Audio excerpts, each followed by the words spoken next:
Salut à tous et bienvenue sur 15 à Milan. Nous tirons aujourd'hui les conclusions d'une saison particulière pour le Milan, avec à la clé ce titre tant attendu, tant espéré, dont l'espoir a été tué et occulté ici pendant de longs mois. C'est la consécration d'un entraîneur et d'un groupe que nous allons analyser ici ce jour. Et pour ce faire, j'accueille aujourd'hui Aristipp, Nico et Félix. Salut à vous. Bonsoir. Salut. Et c'est Aristipp qui nous présente le bilan général de la saison. Le bilan il est merveilleux parce que déjà on a ce 19e titre voilà, un titre qui nous fait défaut depuis plus de 10 ans au Milan. On termine la saison avec 86 points. C'est quand même 7 points de plus que l'année dernière quand on a été dauphin de l'Inter. 26 victoires, 8 matchs nuls, 4 défaites. Les 4 défaites, je peux vous les citer. C'était 3 en première partie de saison contre la Fiorentina, Sassuolo et Napoli. Tout en sachant que ces trois matchs arrivent en novembre-décembre, donc il y a 5 matchs d'intervalle entre ces trois défaites. Et en fait, en deuxième partie de saison, une dernière défaite, la quatrième face à la Spezia, avec les circonstances qu'on connaît. Euh, les mêmes circonstances que face au Napoli, toujours ce petit arbitrage, mais voilà, on a eu presque tout contre nous cette année, et contre vents et marées, on a réussi à choper ce titre à l'Inter. Ce qui est magnifique, c'est que finalement, on atteint ce 19e titre, on prive l'Inter du 20e et de la deuxième étoile, ça c'est encore plus beau. On prive à Cannes et un petit tacle en passant de premier titre de Scudetto, ce qui est génial puisqu'il nous avait quitté en cédire pour pouvoir remporter la Serie A. Voilà, alors, c'est une victoire d'équipe. Moi, j'ai exulté face à Sassuolo, mais c'est vrai que c'est clairement une victoire d'équipe. Je rappelle que le meilleur buteur de cette année en Serie A, c'est encore Chiroé Immobilier, une fois n'est pas coutume, avec 27 buts quand même. Giroud arrive en seconde position avec seulement 11 buts en Serie A et Leao est à 10 buts. Donc c'est vrai qu'on est vraiment sur une victoire d'équipe, sur un collectif. On a quand même réussi à gagner nos 5 derniers matchs de championnat alors qu'on avait un calendrier très, disons, compliqué par rapport au calendrier de l'Inter, notamment parce que l'Inter avait aussi des adversaires moins forts, cela dit, mais aussi un match en retard face à Bologne qu'ils ont raté. Je rappelle juste, hein, sur les 5 derniers matchs, c'est victoire face à la Lazio, la Fiorentina, l'Hellas Vérone, l'Atalanta et Sassuolo. Donc voilà, des équipes de première partie de tableau, tout simplement. Peut-être pas l'Hellas Vérone, mais pour le reste, c'est la première partie de tableau. On a été vraiment incroyable toute la saison et surtout dans ce rush final où j'ai eu l'impression pour ma part que rien ne pouvait nous arriver, en fait, que le groupe faisait qu'on était plus fort que n'importe quoi. Je crois que je sais plus qui en parlait lors de la dernière émission, comme quoi l'Inter face à la Sampdoria avait déjà fait le barbecue de fin d'année, alors que Sassuolo, pardon, avait fait une préparation de match exprès pour le Milan alors qu'il n'avait plus rien à jouer. Mais voilà, c'est ça, c'est contre vents et marées, contre l'arbitrage, on a réussi à choper ce titre-là. Bon, après, faut décomposer un peu la saison, mais je trouve qu'elle est assez régulière finalement, même s'il y a trois défaites en première partie et une défaite au retour, dans la phase retour. En novembre-décembre, évidemment, c'est là où sont arrivées nos 3 défaites, avec aussi beaucoup de blessures. Hein, ça coïncidait, enfin c'est pas une coïncidence, mais ça allait avec beaucoup de blessures, notamment de Kier, hein, rappelons-nous, qui était pour ma part notre meilleur joueur de bilan de mi-saison et qui s'est fait les croisés en novembre ou en décembre. Après viennent ces 3 défaites contre la Fiorentina, Sassuolo et le Napoli en en même pas un mois de temps. Et voilà, à partir de janvier, là où on avait encore beaucoup de blessures, on pensait que l'équipe allait vraiment accuser le coup. On en parlait, MJ, hein, te rappelles de ce mois de janvier qui nous terrifiait parce qu'on enchaînait notamment l'Inter et la Juve. Eh ben, on a fait le résultat, on a continué à pousser, tout allait bien. Il y a juste effectivement cette défaite face à la Spezia qui fait un peu mal avec l'arbitrage, mais on a été très solide et puis le rush final, enfin, que dire, on a été juste éblouissant, on a été serein. Le dernier match face à Sassuolo, moi, j'ai pas pu le commenter parce que j'étais avec des amis en train de fêter le titre, mais je nous ai trouvé d'une sérénité impressionnante. On a pressé directement, on a fait mal à Sassuolo avec un pressing assez incroyable qu'on avait vu quelquefois lors de la reprise du Covid notamment, et même quelquefois en ce début de saison. Donc on a été vraiment conquérant, on allait chercher ce titre par nous-mêmes, on a compté sur personne, et à la fin, ça fait 86 points, quoi. C'est la victoire d'un groupe, plus que d'individualité, parce qu'on n'a vraiment pas les meilleurs effectifs de Serie A. Je pense qu'il y a au moins une ou deux équipes qui ont un meilleur effectif que nous. Si on compte les remplaçants, je pense qu'on peut même se mettre dans les 4-5e. Mais voilà, on a fait quand même quelque chose d'assez incroyable. Et moi, ce que je retiens de cette année, c'est presque la fin d'une ère très mauvaise pour le Milan. Alors, ça ne veut pas dire que l'ère de l'année prochaine, on en parlera lors de la troisième partie de l'émission, sera forcément meilleure. Mais moi, je pense qu'on a bouclé la boucle. Tu vois, je pense notamment à la malédiction du numéro 9 qui a été complètement levée avec l'arrivée de Giroud, qui marque quand même 10 buts cette saison, mais tous ces buts, ça vaut de l'or en fait. C'est des buts face au Napoli, où on gagne 1-0 en phase retour. C'est des buts face à Sassuolo, où on met un doublé là dans la dernière journée qui nous offre le titre.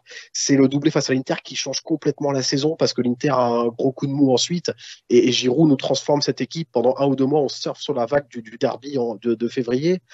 Donc voilà, la malédiction du numéro 9 est levée. Et je pense aussi au fait que la boucle est bouclée puisque il y a quand même ce 5-0 face à la Talenta qu'on s'est pris, rappelez-vous, il y a 1 an et demi, où on était vraiment au fond du trou. L'arrivée de Pioli, Pioli venait d'arriver, Zlatan n'était pas encore là. Et voilà, on se retrouve face à cette même Atalanta une journée avant la fin du championnat, on gagne 2-0. Ça nous amène justement, ça nous amène justement une sacrée, une certaine confiance pour le dernier match. Et je me rappelle de l'année dernière aussi où finalement on vient décrocher la Ligue des Champions face à cette même Atalanta lors de la dernière journée à l'extérieur 2-0. Et c'est aussi la boucle est bouclée. Pourquoi? Parce que c'est aussi la fin des sales types. Excusez-moi l'expression, mais c'est un peu la fin des sales types à l'AC Milan. Je pense notamment à Akan ou à Akan Çalhanoğlu ou Donnarumma qui sont partis. Et moi, j'ai jamais vu un groupe. En fait, j'ai jamais vu un Milan comme ça. Alors vous, sûrement, parce que je pense à toi surtout MJ qui a un peu plus d'expérience là-dessus. Mais moi, j'ai jamais vu un groupe aussi soudé. J'ai jamais vu un Milan aussi soudé. Que ce soit Zlatan ou autre qui participait à un match sur 10, j'ai jamais vu. Voilà, j'ai l'impression que tout le monde jouait pour tout le monde. Alors, c'était pas toujours très beau techniquement parce qu'on avait l'impression qu'offensivement, les mecs parfois jouaient ensemble pour la première fois, mais j'ai jamais eu l'impression d'un péché d'orgueil. J'ai jamais eu l'impression d'un joueur qui voulait faire le taf tout seul et qui oubliait ses copains parce qu'il voulait faire des stats exceptionnelles. Moi, j'ai vraiment eu l'impression d'un groupe, d'une ligne de conduite instaurée à la base par Pioli et aussi par Ibra. Faut pas minimiser son importance. Et c'est pour ça que je dis la boucle est bouclée parce on a vraiment retiré, en fait, on a enlevé les chats noirs et les mauvaises choses, que ce soit le numéro 9 ou les têtes brûlées qu'on se tapait depuis 10 ans, même les clubs qui nous faisaient mal depuis une dizaine d'années. La Talenta, Sassuolo, on s'est pris quand même des sacrés dérouillés face à eux ces 10 dernières années. Et moi, je trouve que ce titre vient récompenser, en fait, une équipe assez exceptionnelle, non pas par le talent, mais par autre chose, par tout ce qui est à Milan, c'est-à-dire l'abnégation, le travail, l'envie de jouer pour soi, mais surtout pour les autres. Et il n'y a pas une autre équipe qui mérite plus le titre aujourd'hui que le Milan cette saison. Et moi, je plane depuis quelques années, comme disait Nico en antenne il y a quelques minutes. Moi, je plane depuis le dernier match et je continue de planer. Et je suis tellement fier de cette équipe que je pense que ça va me durer encore quelques temps, malgré l'élimination de la Squadra qui m'a fait mal pour la Coupe du Monde cette année.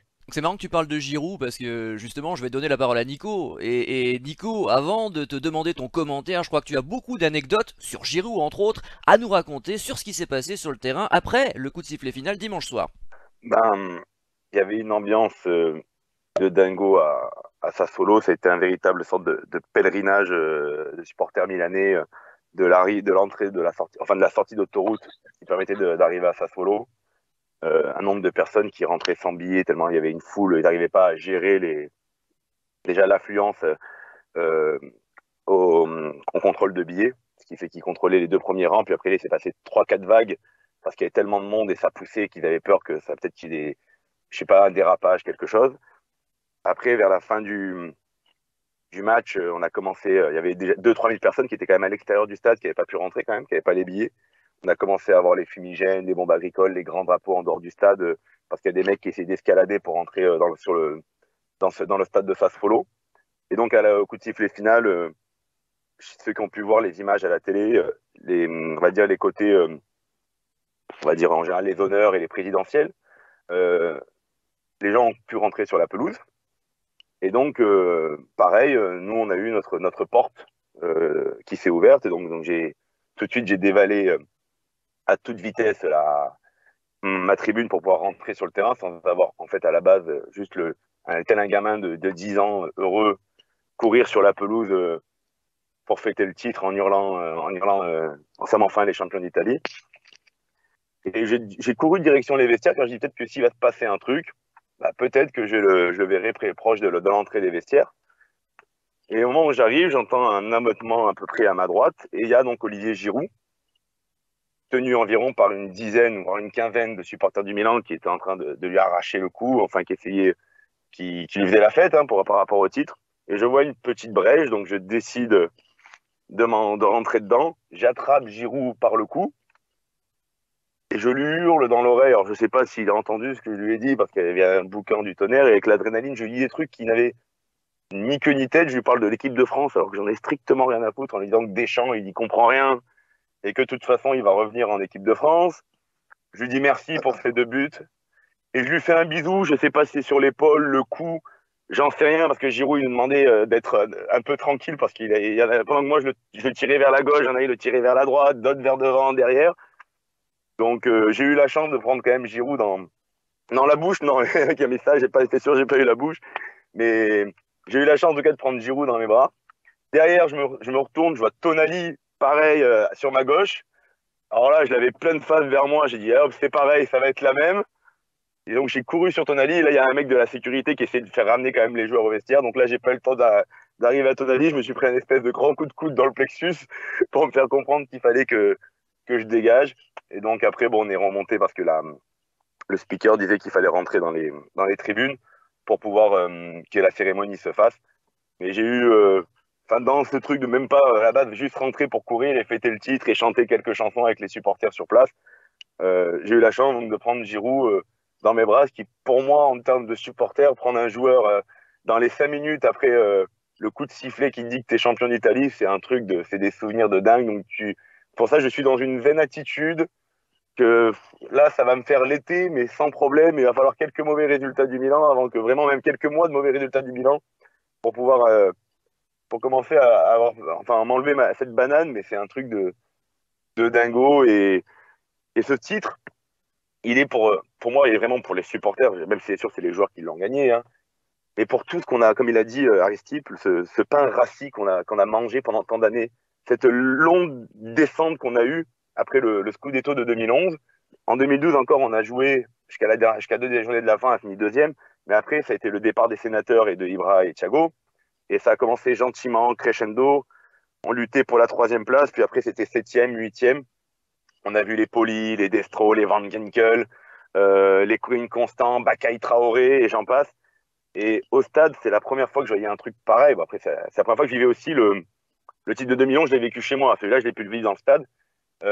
Mais au 3e but du Milan, il y a un nombre de gars qui se sont mis à se mettre en larmes dans les tribunes. Parce qu'on a compris que c'était, vu le match qui était en train de faire le Milan, c'est bon, on allait être champion, on n'allait pas en prendre 4. Ce jour-là, on allait même encore en mettre. Et j'ai un monsieur de 65 ans qui m'a pris dans les bras, il était en larmes et tout. En gros, je l'ai consolé, il me disait c'était la pression. Il me dit pour tous les déplacements, pour les matchs à Frosinone, pour le but qu'on a pris contre Benevento par le gardien de but à la 98e. Et ben ça, on le mérite et je pense que c'est pour ça que ce Scudetto, c'est l'un des plus bas, parce qu'on déjà on mérite, comme l'a dit Aristide aussi, à la base, le but du club, c'était d'être 4e cette année. Et on a fait un truc de dingue parce que l'Inter, la Juve et le Napoli, selon moi, et même l'Atalanta, au début, certains pensaient qu'ils pouvaient faire quelque chose, avaient un effectif, en tout cas en termes de même de continuité, au-dessus du Milan. Et ce qu'a fait cette équipe, c'est là où pour moi c'est plus beau que le titre de 2000 ans, ce que j'ai pu connaître. 2004, où je commençais à peine à suivre le Milan. Et en 2004, on avait une équipe incroyable où on a gagné quand même 2 Ligues des Champions. Mais c'est quand même le fait de se dire que on n'a jamais de la vie on pouvait croire à ce titre et on l'a eu. Et en plus, dans une course, un mano à mano avec l'Inter, qui fait que chaque week-end, c'était en gros un derby. Quand on gagnait, c'était l'Inter qui restait derrière. Et c'est pas pour rien qu'il y a tous ces chants contre l'Inter pour se moquer de l'Inter. C'est parce que vraiment, c'est comme s'il y avait eu le derby tout ce mois de mai. C'est comme s'il y avait un derby pendant tous les week-ends au mois de mai. Et pour moi, c'est un truc de dingue. Et voilà, et comme a dit Aristide, après, j'ai eu de la raison sur le groupe. Il y a que des bons gars, je pense, et ce qui fait que ça va bien. Et en tout cas, moi, mea culpa sur Pioli, quand on avait fait l'émission avec MJ après l'éviction de Gianpaolo. Je retire tout ce que j'ai dit. La vie, il mérite une statue. Léao, tout ce que j'ai pu dire aussi. Voilà, mais ils m'ont bien fait fermer ma bouche en tout cas. Et en tout cas, merci pour les émotions qu'ils nous ont données. Car pour moi, c'est des 3 titres que j'ai pu connaître du Milan. Celui-là, c'est le plus beau, mais il n'y a rien à dire en tout cas.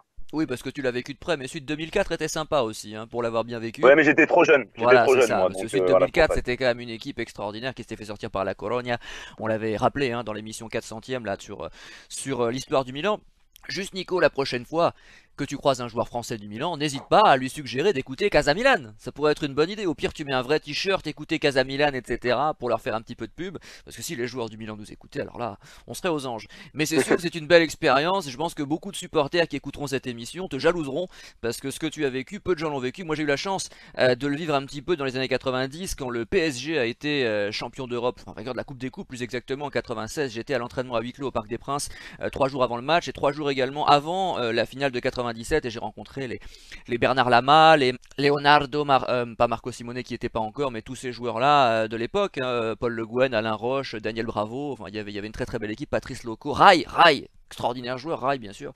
Mais dans le cadre d'une victoire, comme toi tu l'as fait là, après un titre, ça je pense que c'est rarissime. Personnellement je l'ai jamais vécu, je pense qu'il y a beaucoup de supporters qui t'envieront. Feli, c'est donc après finalement la Ligue des Champions ce qui peut arriver de mieux à un club italien aujourd'hui et en fonction de nos âges, on n'a pas connu nous beaucoup de titres de champions parce qu'il faut remonter à 2011 puis à 2004, on le rappelait hein. Donc je sais pas si vous suiviez tous le Milan à l'époque, à part peut-être Nico. Alors quant au titre des années 80-90 que moi j'ai connu, j'en parle même pas. Donc l'événement est d'importance et nous attendons tous ton avis sur cette saison singulière. Effectivement, et comme vous le dites, moi je fais aussi partie de ceux qui ont commencé à suivre ce club à partir des années 2000, donc j'ai pas forcément connu la période la plus prolifique, notamment sur le plan européen, même si j'ai quand même vu quelques Ligues des Champions et quelques championnats, mais pas beaucoup, et effectivement celui-là a une saveur particulière. Et ces anecdotes de Nico sont un vrai régal. Et j'allais justement dire la prochaine fois, quand tu verras Giroud, bah, au lieu de lui dire des bêtises sur l'équipe de France, bah, tu lui glisses un mot sur le forum et sur l'émission radio Casa Milan.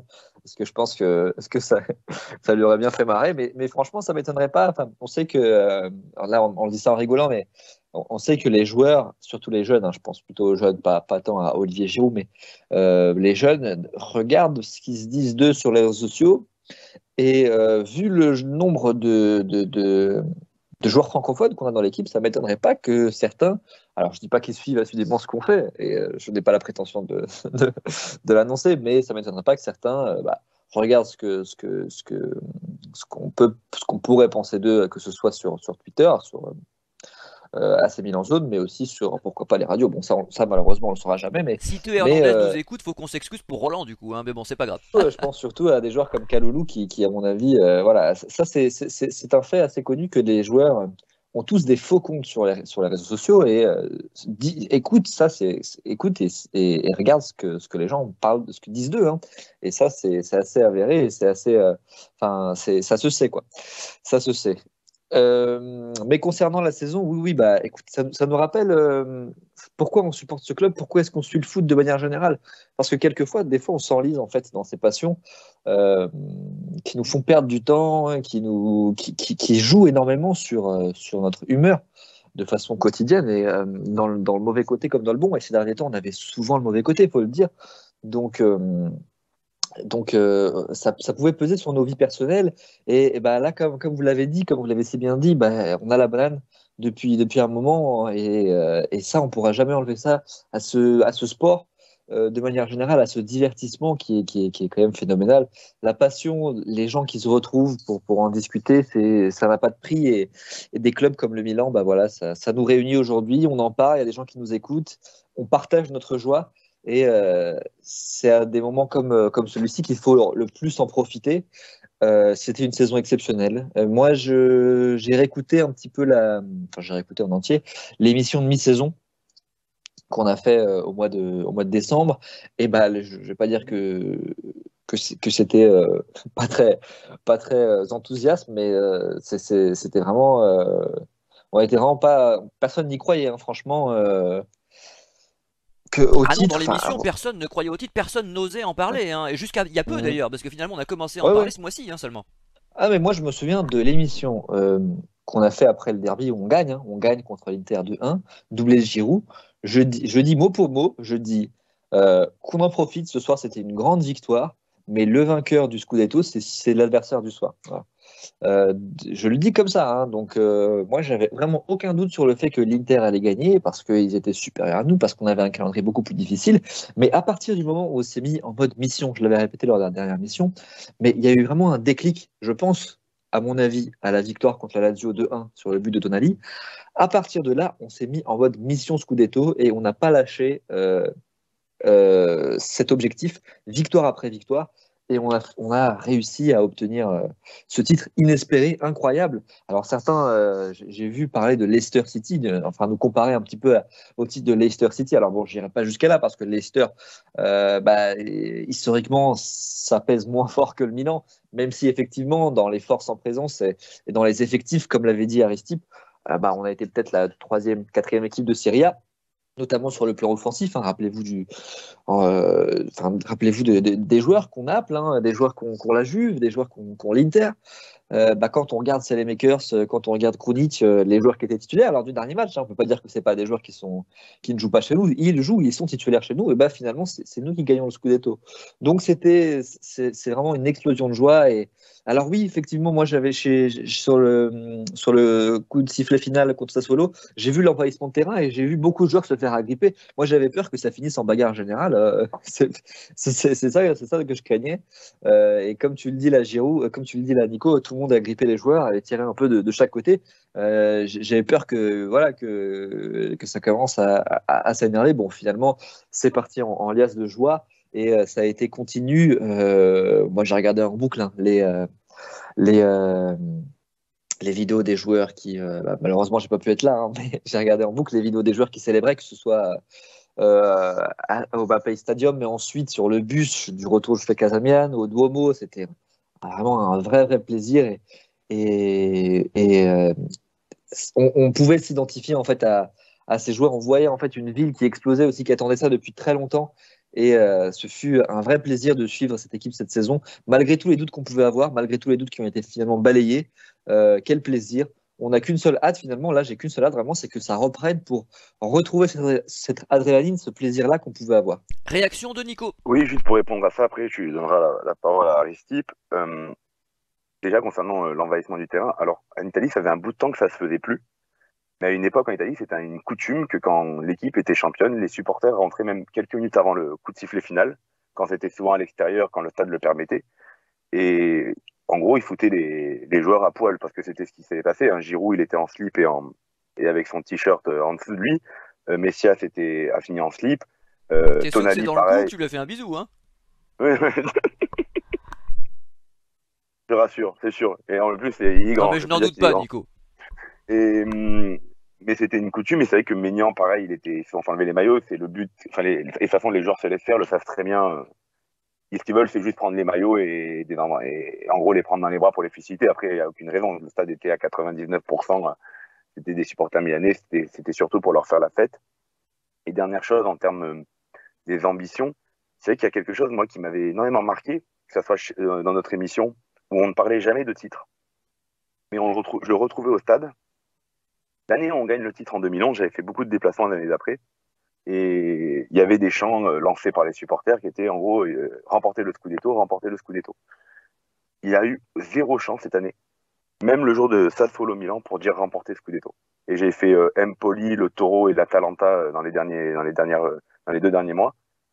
0 chant, c'est comme si tant qu'on ne l'avait pas, jamais de la vie on allait en gros se jeter le mauvais œil. On ne dit rien, on fait tous profil bas, on n'est pas censé être là. Et le premier chant qui a été chanté pour dire en gros nous sommes les champions d'Italie, il a été à la 88e minute de jeu à Sassuolo. Et c'est vrai que c'est un truc qui m'avait marqué, de dire mais en fait il n'y a personne qui veut le dire parce qu'on n'a pas envie d'en parler, c'est un truc de dingue. Et c'est que tout le monde certainement parce qu'on n'y croyait pas, et on a commencé à y croire, et à la fin quand on y croyait, on voulait pas le dire, de dire comme dit Roland, il faut pas en parler, quoi. Il faut pas en parler, sinon ça va nous jeter le mauvais œil. Roland qui part en vacances là, hein, c'est pour ça qu'il n'est pas parmi nous et viendra bien sûr à la rentrée. Alors avant d'aborder les tops et les flops, très attendus, faisons un deuxième tour de table pour permettre à chacun de compléter son préambule et à Aristide d'aborder la partie Ligue des Champions. J'étais tellement subjugué en effet par la partie par la partie Serie A et titres que j'ai oublié la Ligue des Champions. Alors pour rappeler que sans surprise, on était dans le groupe de la mort. Donc Liverpool, Atlético et Porto. Alors effectivement, on termine dernier du groupe. C'est un échec entre parenthèses, mais voilà, moi, ce que je voulais, c'est pas être ridicule lors d'une première année de Ligue des Champions après 7 ans d'absence. Faut aussi considérer qu'on avait l'une des équipes les plus jeunes des 5 championnats européens, ça faut pas l'oublier. Hein. Et donc voilà, on a terminé, on s'est quand même battu jusqu'à la dernière journée. On a quand même mené, alors c'est des stats un peu bidons, mais on a mené quand même 2 fois Liverpool, hein, à l'aller comme au retour, avant de se faire remonter et de perdre. Mais voilà, on s'est battu jusqu'à la dernière journée, donc le bilan, ok, il est pas décevant, mais on se qualifie pas, mais il n'est pas décevant parce que de toute façon on n'espérait pas mieux. Et après, je reviens sur un second point, c'est la Coupe d'Italie. Je crois que je sais plus si c'est Nico ou Roland, je pense que c'est Nico qui avait dit, et j'étais totalement d'accord là-dessus, même si je n'avais pas fait l'émission, qui avait dit, de toute façon, le vainqueur de la finale retour, enfin de la demi-finale retour, pardon, de la Coupe d'Italie sera le gagnant du Scudetto. J'étais totalement d'accord avec ça parce qu'on sait très bien depuis des années l'influence qu'a un derby sur la suite du championnat ou la suite de la saison même. Et voilà, on perd quand même, j'étais au stade, on perd quand même cette demi-finale retour 3-0. Donc on se prend quand même une belle raclée. Je t'avoue que moi, le lendemain, j'ai quand même eu le courage de mettre le maillot face au Duomo, notamment. J'ai mis le maillot du Milan AC dans les rues de Milan. Je me suis pris quelques vannes, mais toujours fier. Et je ne pensais pas, après un tel échec, à 7-8 journées de la fin, qu'on puisse gagner quasiment tous nos matchs, parce qu'on a fait 5 victoires et 2 nuls après ce match-là. Et on a réussi, malgré la raclée qu'on s'est pris en demi-finale retour de Coupe d'Italie, on a réussi quand même à gagner. Donc c'est quand même, voilà, ça revient sur ce que je disais, sur la cohésion d'équipe, la confiance qu'on avait instaurée par Pioli et les autres joueurs. Je trouvais ça vraiment magnifique. Et enfin, je vais reparler de ce que disait Nico sur l'emballement. Effectivement, le manque d'emballement et le fait de pas parler de titre jusqu'à la dernière journée, jusqu'à même la dernière. Jusqu'à la 88e minute, hein, si on reprend les termes de Nico. Mais évidemment, mais tout le monde se l'interdisait. Pourquoi? Parce que qu'on soit pessimiste ou optimiste, on a eu tellement de désillusions ces 10 dernières années avec justement un emballement pour que ce soit un résultat ou que ce soit un ou plusieurs joueurs. Rappelons-nous Paqueta et Piontek il y a encore 2 ans, où on s'est emballé en 3 mois pour finalement faire pchit 6 mois plus tard. Rappelons-nous de la qualification manquée à la dernière journée, alors que l'Inter affrontait l'Empoli, c'était le Milan de Gattuso, hein, alors qu'on était quand même pas mal placé toute la saison et on termine 5e. À la dernière journée, à 10 minutes de la fin, on était qualifié en Ligue des Champions avec Gattuso il y a 2 ans. Donc, des déconvenus de dernière minute, on en a eu au Milan ces dernières années. J'ai envie de dire qu'on a eu que ça. Donc, cette prudence, c'est-à-dire de mener 3-0 et de ne pas chanter un chant de champion jusqu'à la 88e minute, elle est totalement logique parce que même moi, à 3-0, je me suis dit, non, mais j'ai pas envie qu'on fasse une Liverpool quoi, à la mi-temps. Donc ouais, non, mais ça vient récompenser en fait des années de souffrance, des années de souffrance, d'emballement pour rien et du coup une prudence presque, une aversion presque à la victoire hein, qu'on a commencé à avoir et ça vient nous libérer et moi je trouve ça magnifique finalement. Et n'oublions pas qu'il y a eu l'arrêt de Maignan, l'arrêt miracle de Maignan en fin de première mi-temps Bien sur sûr. une tête de Fratesi, je crois, et une double occasion 86e, 87e pour Sassuolo, avec notamment un poteau. Donc même si le Milan a dominé ce match de la tête et les épaules, on n'était pas à l'abri de se faire rejoindre à la 60e, tu vois, et finalement c'est plus le même match à la fin. Nico, j'imagine que les chants suscités par Zlatan à propos de Çalhanoğlu chez les supporters ont dû te plaire. Zlatan, c'est quand même quelque chose. Parce que bon, apparemment, il s'entendait bien à l'époque avec Hakan Çalhanoğlu. Et au final, on voit quand même, alors c'est possible qu'il fasse ça en le charriant, hein, tout en l'appréciant peut-être dans la vie personnelle. Mais tu te dis quand même, on voit quand même que quand il lance, si les gens ont vu la vidéo, quand il lance le chant, il y a certains qui le regardent disant, mais attends, tu as quand même pas les lancer, laisse-les. C'est quand même un gars qui a joué avec eux pendant quelques années. Il y en a certains qui peut-être qui l'ont pas mal pris, qui soit parti à l'Inter.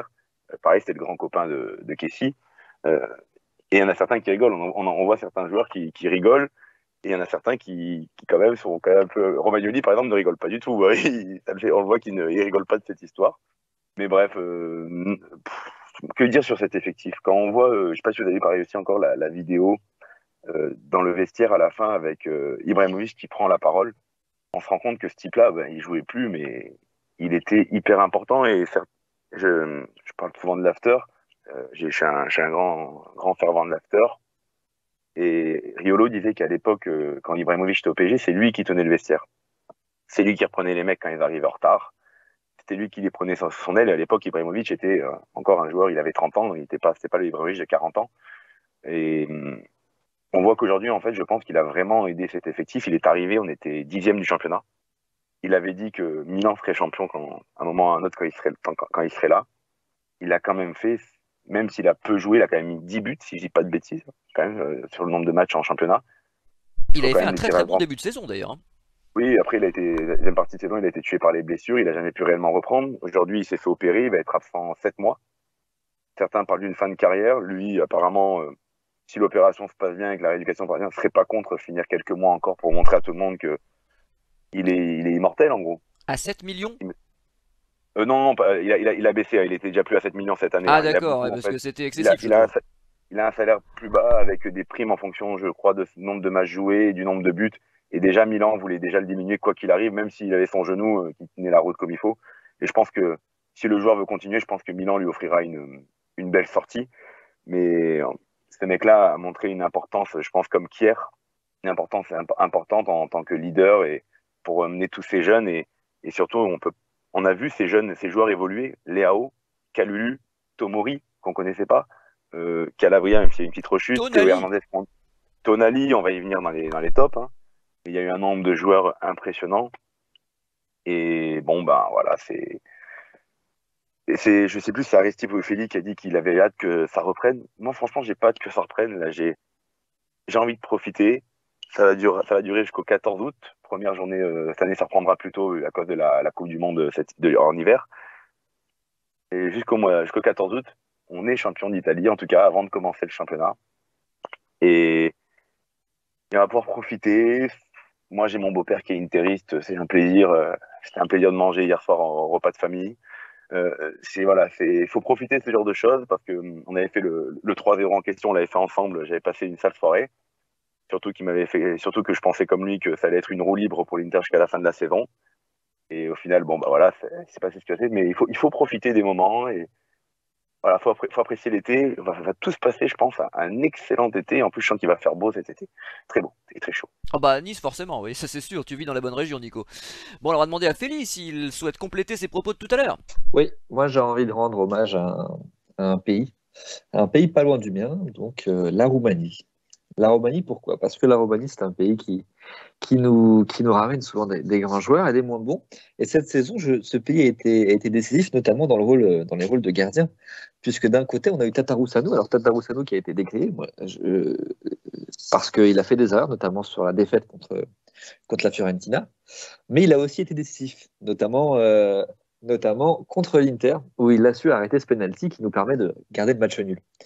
Et de l'autre côté, son compatriote et également gardien, Radu, qui, contre Bologne, a réalisé l'exploit de sa carrière, c'est-à-dire prendre un but gag qui nous permet finalement de revenir et de passer en tête devant l'Inter, car c'était le match en retard contre l'Inter qui mettait en fait cet avantage psychologique pour les Nerazzurri. Et finalement, bah, grâce à lui, grâce à nos gardiens roumains, on, euh, on gagne le Scudetto. Et donc, ne pas oublier de remercier tous nos amis et tous nos auditeurs roumains qui nous écoutent. Et effectivement, l'Inter, comme tu dis, par écrit, l'Inter qui voulait d'ailleurs gagner ce match par forfait. Bah écoute, voilà. Merci à nos amis roumains. Merci pour ce Scudetto. Vous ne serez pas oubliés. Très bien, bah, c'était la petite réflexion bonus. En général, c'est Roland qui les fait. Celle-là, félicitations parce que je l'avais pas vu venir. Si je peux rajouter juste un truc, parce que pareil, avant de commencer les tops, on a vu des scènes, que ce soit en Italie après le titre. Je viens de voir des images aujourd'hui à Tirana. Il y avait un monde sur la place de Tirana pour fêter la victoire du Milan en Albanie. C'était un truc de dingue. Je savais pas qu'il y avait un truc aussi, autant de supporters du Milan. Nous, à San Remo, je sais qu'il y avait des défilés pour fêter le titre. À Ancône, à Brescia, qui est à côté de Milan, pareil, il y a eu un défilé dans la ville. Il y a tous les supporters du Milan qui l'ont fêté partout et on a vu tous les supporters sortir. J'ai vu des chiffres, soi-disant, qu'il y aurait eu quasiment près d'1 million de personnes pour suivre le bus du Milan lundi, sur ce qu'il y avait sur la place Duomo et le départ du bus. Le bus est arrivé avec 1 heure de retard sur la place Duomo tellement il y avait du monde et qu'il n'arrivait pas à avancer à travers la foule. Et c'était des scènes de joie qui, en fait, étaient à la hauteur, je pense, qui étaient tellement énormes parce c'était le nombre d'années de souffrance en tant que supporter qu'enfin on avait l'impression enfin de revenir au sommet avec ce titre. Bien, alors après le collectif, abordons les individualités avec le top 3 d'Aristipp. Eh ben écoute, moi je suis emballé pour faire un top 3 pour ce bilan de saison parce que on n'a pas eu l'occasion de ressortir beaucoup de tops ces 10 dernières années. Donc moi j'en ai mis 4. J'ai mis des mentions honorables en 4e place. J'ai mis Tomori seul au début, puis j'ai mis un slash Kaloulou parce que franchement ces deux joueurs-là nous ont régalé en défense centrale. Tomori quasiment toute l'année, à part quelques matchs un peu moins bons. Je pense notamment face à la Spezia où il est passé totalement à côté, comme Maignan d'ailleurs, c'est l'un de ses seuls matchs où il est passé à côté. Et Kaloulou parce que sa seconde partie de saison, là où Romagnoli était moins bien, était blessé, bah, il a assuré, il a plus qu'assuré, il a été surprenant. Il a quand même été taille patron, on en a déjà parlé, j'en ai déjà parlé à beaucoup d'émissions après chaque match, donc je ne vais pas en reparler là. Mais voilà, moi je mets mention honorable à ces deux joueurs parce que si on a la meilleure défense de Serie A aujourd'hui avec égalité avec Napoli, hein, c'est grâce à eux. Donc 4e place, Tomori, Kaloulou. Alors après, c'est plus compliqué, il y a tellement de bons joueurs. J'ai mis en 3e place Léao. Pourquoi? Parce que Léao, il fait une saison quasiment pleine, tout simplement. Il y a eu une blessure en février, faut pas oublier, parce que souvent, je pense à Roland qui parle de Léao et de son irrégularité. Faut pas oublier qu'il a été blessé un mois. Alors au départ, Pioli l'a sorti sur un match par précaution, on en parle souvent, mais cette précaution a duré un mois. Donc après, il est revenu, il a eu du mal. Mais finalement, Léao, pour ressortir un peu des stats, c'est 16 buts cette année, toutes compétitions confondues, 11 passes décisives. Je pense que pour un joueur intermittent du spectacle il y a encore un an, c'est plus que pas mal. Donc il mérite clairement cette 3e place du top, notamment parce que son sprint final, et je parlais de la Lazio, de la Fiorentina, de l'Hellas, de la Talenta et de Sassuolo, on n'a fait que des victoires. Et ben à chaque fois il y a une passe D, un but ou plus. Donc super Léao, et faut rappeler qu'il a 22 ans, qu'il est portugais, qu'il porte l'attaque souvent à lui tout seul, parce que Giroud fait pas que des bons matchs, parce que Brahim Diaz, Krunic, on sait ce que c'est, parce que c'est le Makers, Messias, on sait ce que c'est aussi. Donc finalement, il n'y a que Léao qui se repose jamais, parce que Rebic, finalement, n'a pas joué tant que ça cette année.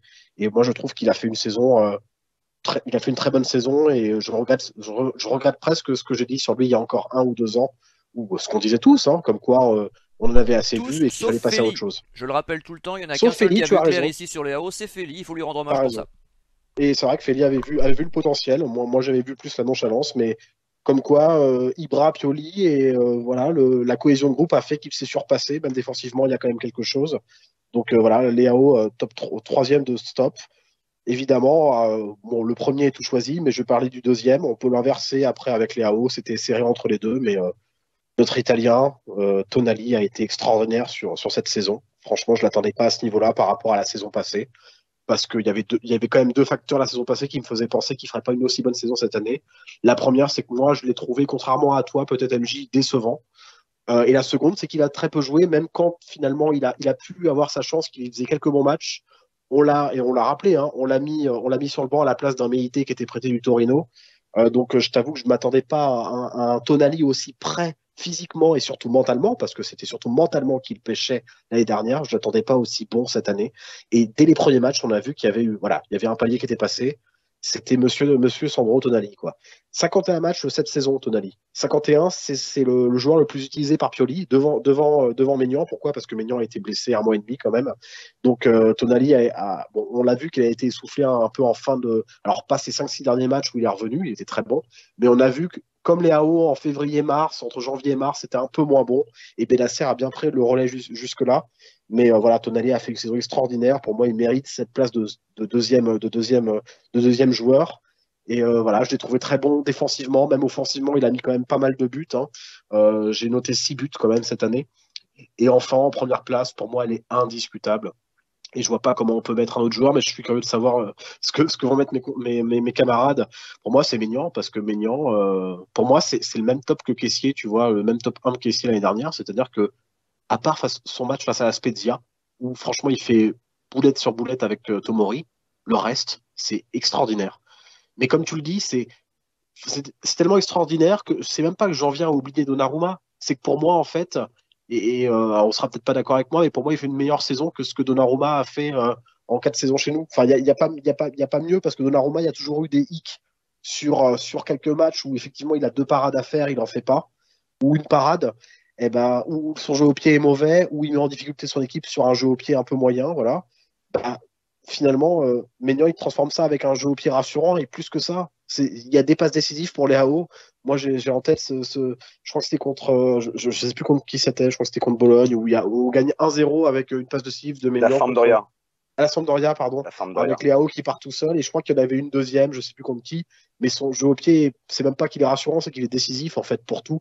Et voilà, les parades qu'il a à faire, tu parlais de celle de Sassuolo là tout à l'heure, MJ, il y a celle aussi face à Cabral, alors qu'on y a 0-0 à 65e ou 70e minute, face à la Fiorentina.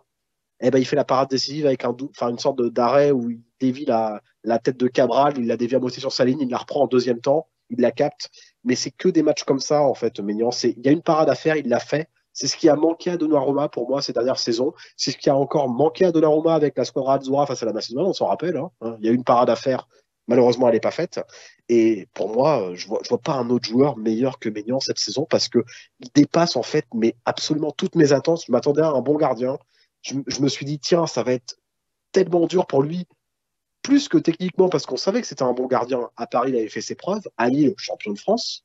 Tu te dis, je pense que techniquement, il a les capacités pour être un bon gardien, mais psychologiquement, aller à San Siro, reprendre le flambeau de Donnarumma, qui a été quand même, malgré tout ce qu'on a dit, un des meilleurs joueurs, si c'était le meilleur joueur de Milan ces 5-6 dernières saisons, eh ben, il a réussi mentalement à faire mieux encore. Et moi, je trouve ça juste extraordinaire. Et cette saison, elle est pour Maignan. Et je rajouterai un petit mot sur le coach, parce que moi, je le mets en dehors du top, parce que pour moi, c'est le premier facteur en fait de succès, c'est Pioli en fait.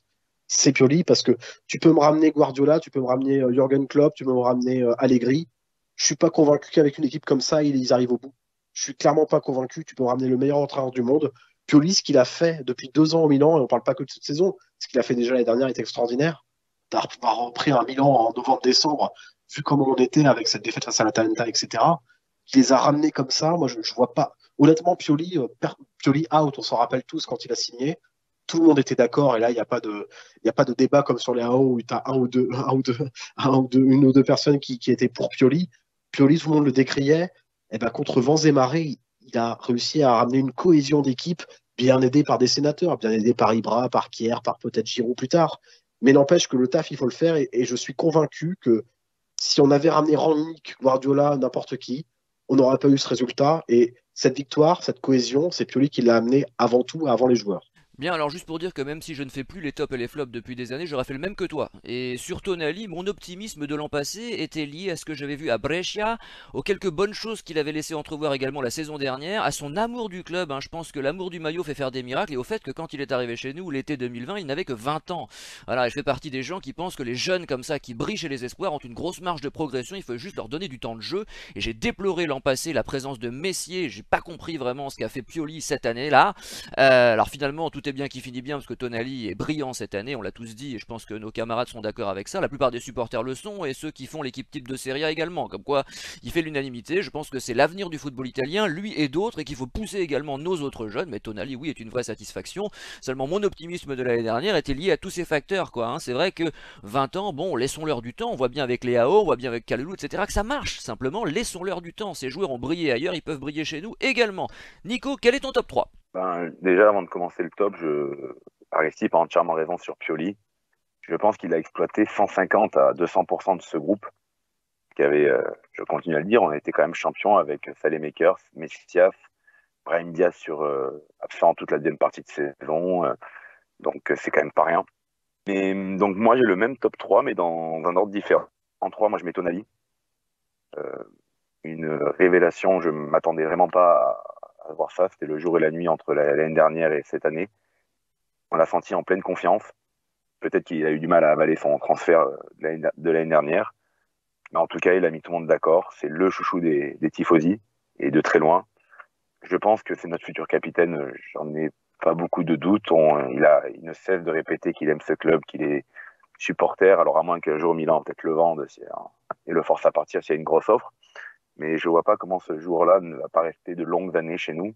Et comme tu dis, MJ, même si l'Italie a accumulé dans un moment encore difficile avec cette non-participation à la Coupe du Monde, savoir quand même qu'il y a Barella et Tonali au milieu, c'est quand même rassurant d'avoir deux joueurs aussi jeunes et de ce niveau-là avec des Fratesi qui vont arriver derrière. Il faut juste leur donner du temps de jeu Et et de la Chiesa, que confiance. tu n'aimes pas, mais que moi j'adule et qui est mon joueur italien préféré, parce que j'adore Tonali, Je mais je parle maintiens de que ces deux joueurs qui Federico... sont vraiment dans le centre du jeu, on Oui, va j'ai dire, compris, plutôt que des mais ailiers. je maintiens que moi, Federico Chiesa est un joueur exceptionnel, extraordinaire. Je pense qu'on l'a un petit peu oublié cette saison parce qu'il a eu une longue blessure, mais il m'a tellement épaté à l'Euro et même la saison dernière en Ligue des Champions, faut pas oublier ce qu'il faisait à Porto, etc. Là, c'est un joueur phénoménal et j'espère qu'on le reverra vite. J'aurais aimé au Milan, malheureusement, il semble que ce ne soit pas possible. Mais je te laisse continuer, Nico, pardon de t'avoir coupé.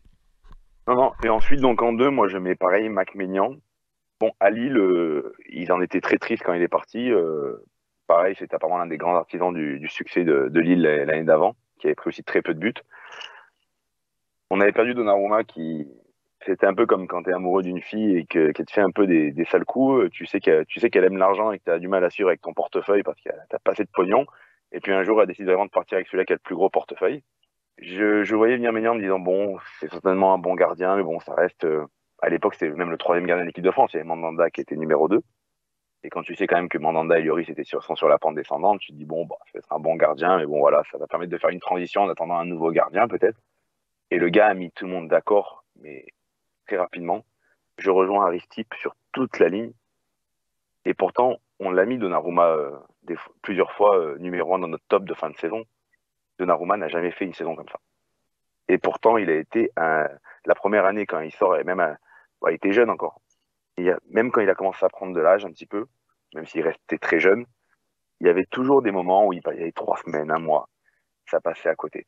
Alors c'est vrai qu'il n'avait pas non plus le même effectif, il n'avait pas la même défense, mais c'est là où on voit les très très grands gardiens capables de faire l'arrêt quand il faut, au moment où il faut. Je viens de dire votre connerie là. Ouais, je sais, non mais faut expliquer, c'est que Nico tout à l'heure tu as parlé des femmes vénales etc qui s'en vont et je me suis retenu de préciser que tu n'étais pas concerné par la question parce que je connais ta situation matrimoniale hyper stable et exemplaire je dois dire, donc on peut pas se permettre de dire que ça sent le vécu hein. Si nos auditeurs s'imaginaient cela, non vous avez tort, Nico est rangé des voitures, il n'y a aucun problème chez Nico de ce côté là, mais je comprends que ça te perturbe parce qu'on est en train de chambrer en off là sur le, sur le chat, c'est pas grave Nico, tu peux continuer. Et donc cette sérénité qu'il apporte à l'équipe, à la défense. À l'époque, même Donnarumma, mais quand ça se passait bien, parce que quand il était là l'année dernière, la saison se passait quand même plutôt bien. Il a toujours, Donnarumma, même avec l'équipe d'Italie, mais après c'est aussi son caractère, il ne dégage pas une sérénité. Il est tout le temps déjà énervé contre l'arbitre, qui a le moindre truc, le moindre sur les pénaltys, une faute. Il prenait souvent beaucoup de cartons pour protestation, alors que lui, il est d'une sérénité comme tout le monde. Il a eu sa blessure en début de saison. Il est revenu avec un mois d'avance parce que le mec apparemment était une bête de travail. Le jeu au pied, on n'en parle pas. C'est limite, tu dis que le gars il pourrait jouer entre guillemets numéro 10.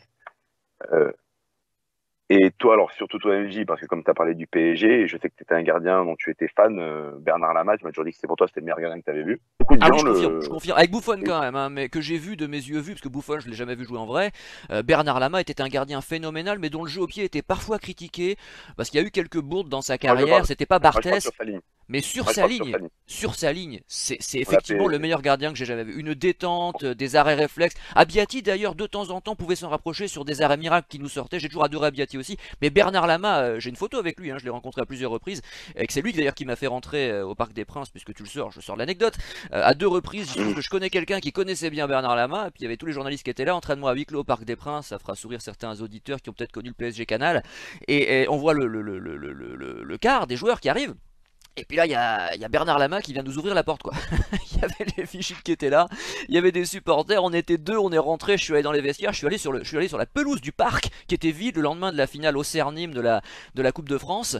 Et si je voulais, je lui tirais un coup franc, j'exagère à peine. Hein. Il y a les joueurs c'était une équipe extraordinaire le PSG à l'époque, quand même. Hein. Je rappelle, il y avait Yuri Djorkaeff, Rai, Daniel Bravo, c'était des joueurs phénoménaux, Vincent Guérin, tous ces joueurs-là qui ont joué en équipe de France. Mais pardon, je digresse, mais c'est vrai que ces anecdotes-là font un petit peu rêver les supporters, donc c'est bien de les partager aussi. Mon grand regret, et je vais m'arrêter là, c'est d'être arrivé au camp des loges après le départ de David Ginola, qui était ma vraie idole, mon vrai joueur français préféré. J'ai jamais pu rencontrer David Ginola, c'est mon grand regret, mais je te laisse continuer. Et je crois, pour finir là-dessus, je crois que le PSG a joué 2 fois de suite la demi-finale de Champions League.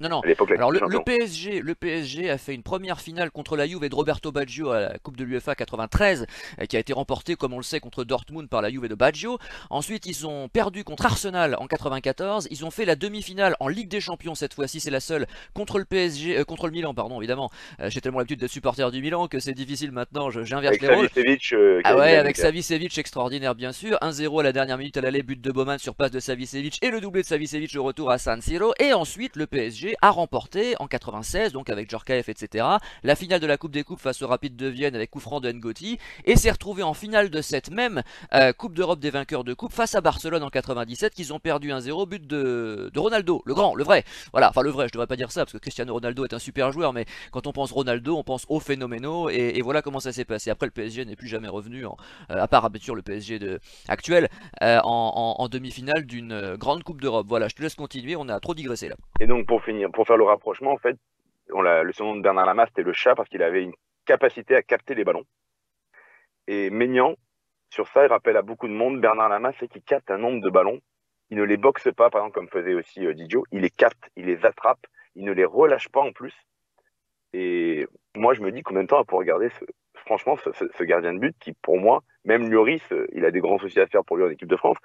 Mais soit Milan va grandir, et si on ne grandit pas vite, pour moi, on ne pourra pas garder un gardien de ce niveau-là. Pour moi, il n'a rien à faire, entre guillemets, même il peut aller à de très très hauts niveaux. Car ce qu'il a montré cette année, c'est juste incroyable. Bien sûr, aidé aussi par la paire Kalulu, Tomori, comme a dit Aristide, il ne faut pas leur enlever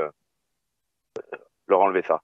Et pour finir, pour moi, ben, même s'il y a eu, je crois, 16 clean sheets pour Maignan et qu'en Italie, on dit toujours que la meilleure défense, on l'a été, c'est l'équipe qui est championne d'Italie. Le foot, quand même, ça se gagne en marquant des buts. Et même si tu n'en prends pas, il faut quand même en marquer au moins pour gagner des points. Et l'homme fort, c'est Léao. Et je me suis fait, en plus, tu vois, c'est tombé par hasard, j'ai mis l'antivie à la maison. Je me suis fait, il y avait la rétrospective avec toute la saison, tous les matchs, les petits résumés avec les buts. Et Léao, c'est tout partait de lui. Tout partait de lui. Soit le deux passes avant et les accélérations. Si c'est pas des buts de raccro, les beaux buts, c'est Léao qui les a mis très souvent. Les buts 1-0, c'est Léao qui les a mis. Et le dernier mois qu'il a fait. Et pourtant, je l'ai critiqué, ce joueur. Mais on dit toujours que les grands joueurs, on les voit dans les grands moments. Et ce qu'il a fait à son âge, à 23 ans, et c'est Ocampos qui avait détecté Campos, pardon, pas Campos, Campos, le futur directeur sportif du PSG, qui était à l'époque à Lille. C'est lui qui avait détecté ce talent, enfin, pour le faire venir à Lille. Et il avait dit, c'est le Mbappé portugais. Bon, je me foutais au début un peu de ça, parce que c'est toujours de donner de trouver des similitudes à plein de grands joueurs. Et il avait énormément de nonchalance. J'aurais jamais pu penser qu'il puisse monter à ce niveau-là. Je pense qu'on lui a mis la tête à l'endroit. Et je pense qu'il est en train de prendre conscience de son talent. C'est un gars quand même qui est remplaçant en équipe du Portugal. Là, il n'est pas titulaire parce que c'est quand même de sacrés joueurs dans l'équipe portugaise. Mais je pense en plus qu'il a encore une marge de progression énorme. Parce qu'il est irrégulier à travers un match. Il peut passer quand même 25-30 minutes à l'envers dans un match. Après, il est jeune. C'est un peu comme Tonali aussi. Il est jeune, il faut qu'il apprenne. Mais il a une capacité l'évolution qu'il a eue au niveau, par exemple, de la phase défensive. Suite dans le match contre Sassuolo, hein, il récupère 2 ballons sur 2 pressings, lui.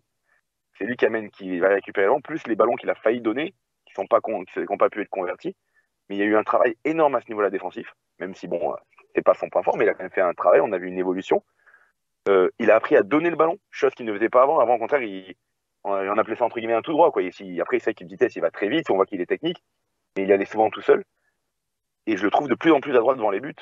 Et une qualité, il a failli mettre un but cette année, on s'en souvient, contre l'Atlético, où il fait une sorte de retournée qui touche, je crois, à l'arrêt ou qui passe.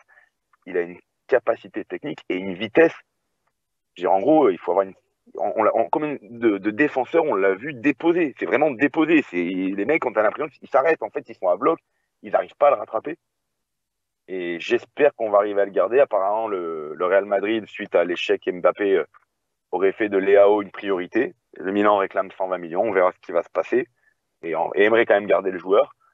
Mais pour moi, voilà, c'est l'artisan numéro 1, car le football gagne quand même offensivement.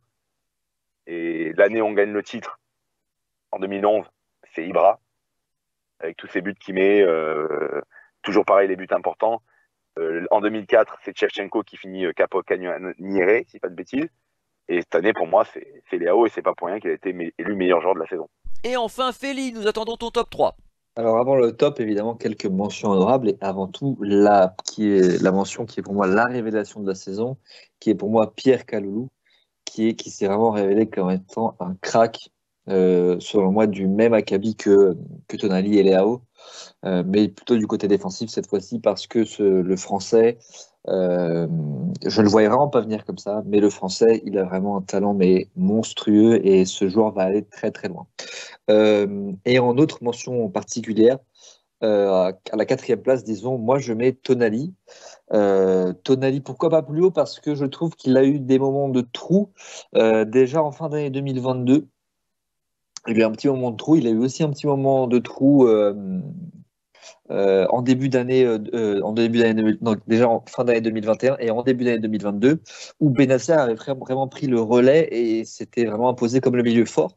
Mais sur la globalité de la saison, Tonali, l'Italien, a vraiment été très très fort. Et de toute façon, comme l'a dit Nico, c'est le chouchou des tifosi. Moi, il m'a mis dans la poche. Je vais vous dire quand il avait sur un truc sur Insta ou enfin sur les réseaux sociaux, il avait fait en référence à Donnarumma, qui avait tweeté. Au moment des polémiques avec son agent Raiola, qui est maintenant décédé, Raiola, ieri, oggi e domani.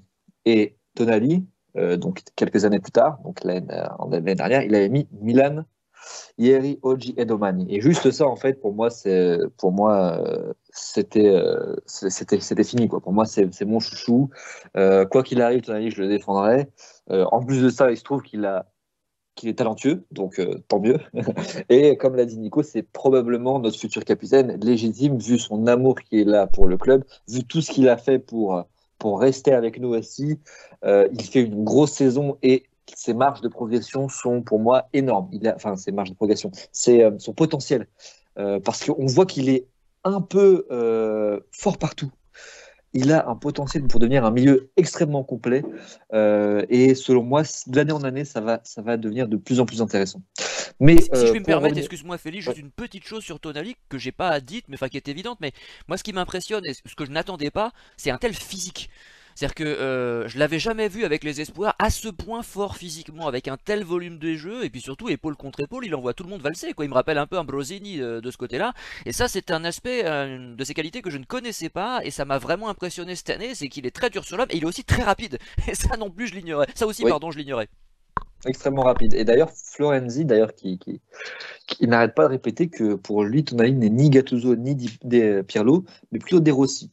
Et il y a quelque chose de De Rossi, mais je trouve que ça va encore plus loin. Il y a encore quelque chose de plus complet presque que De Rossi, parce qu'il y a un potentiel offensif qu'on a commencé à exploiter sur la fin de saison, mais qui, moi je dirais qu'on est plus de l'ordre du Gerrard presque. Hein. Alors on verra comment ça évolue, mais il y a quelque chose d'anglais chez ce joueur. Mais pour en venir à mon top 3, moi j'aime bien souvent, avant de faire les bilans de fin de saison, écouter le bilan de mi-saison pour voir un peu comment ça évolue. Et dans mon top 3, on retrouve les 3 joueurs que j'avais mis en top de mi-saison, mais dans un ordre différent. Alors en décembre, j'avais mis Leao et Tonali ex aequo en 3e position. Maignan en 2e position et Tomori en 1re position parce que vous avez sorti une année 2022 extraordinaire. Cette fois-ci en 3e position, je mets Tomori parce que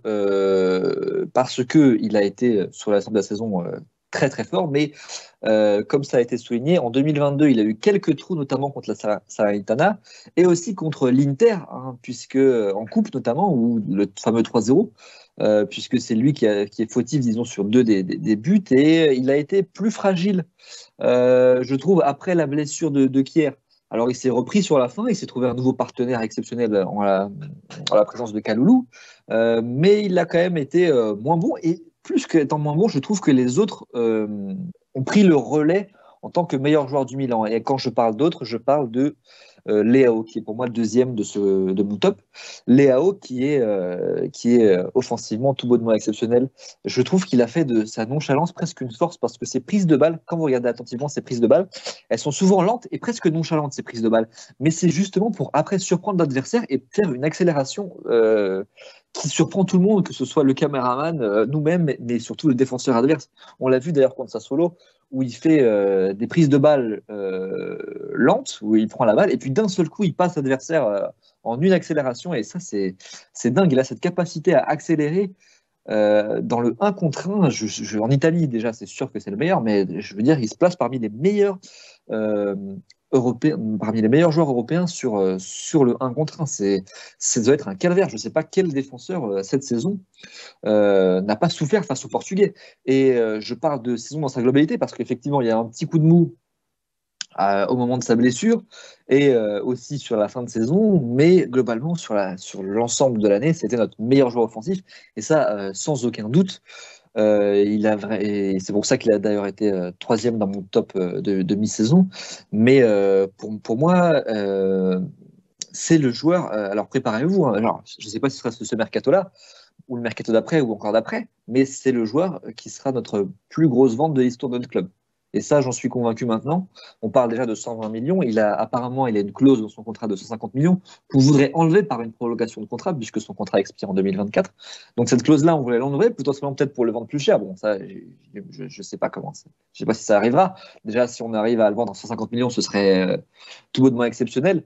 Mais ce que je veux dire par là, c'est que voilà, ça fait longtemps qu'on n'a pas eu un Milan, un joueur offensif de cette trempe-là, aussi décisif, aussi voilà, un vrai facteur X qui change totalement la phase de notre attaque. Parce que si on a gagné le titre, pour moi, c'est sûr, c'est grâce à lui et à mon numéro 1, qui est Mike Maignan, comme vous l'avez deviné.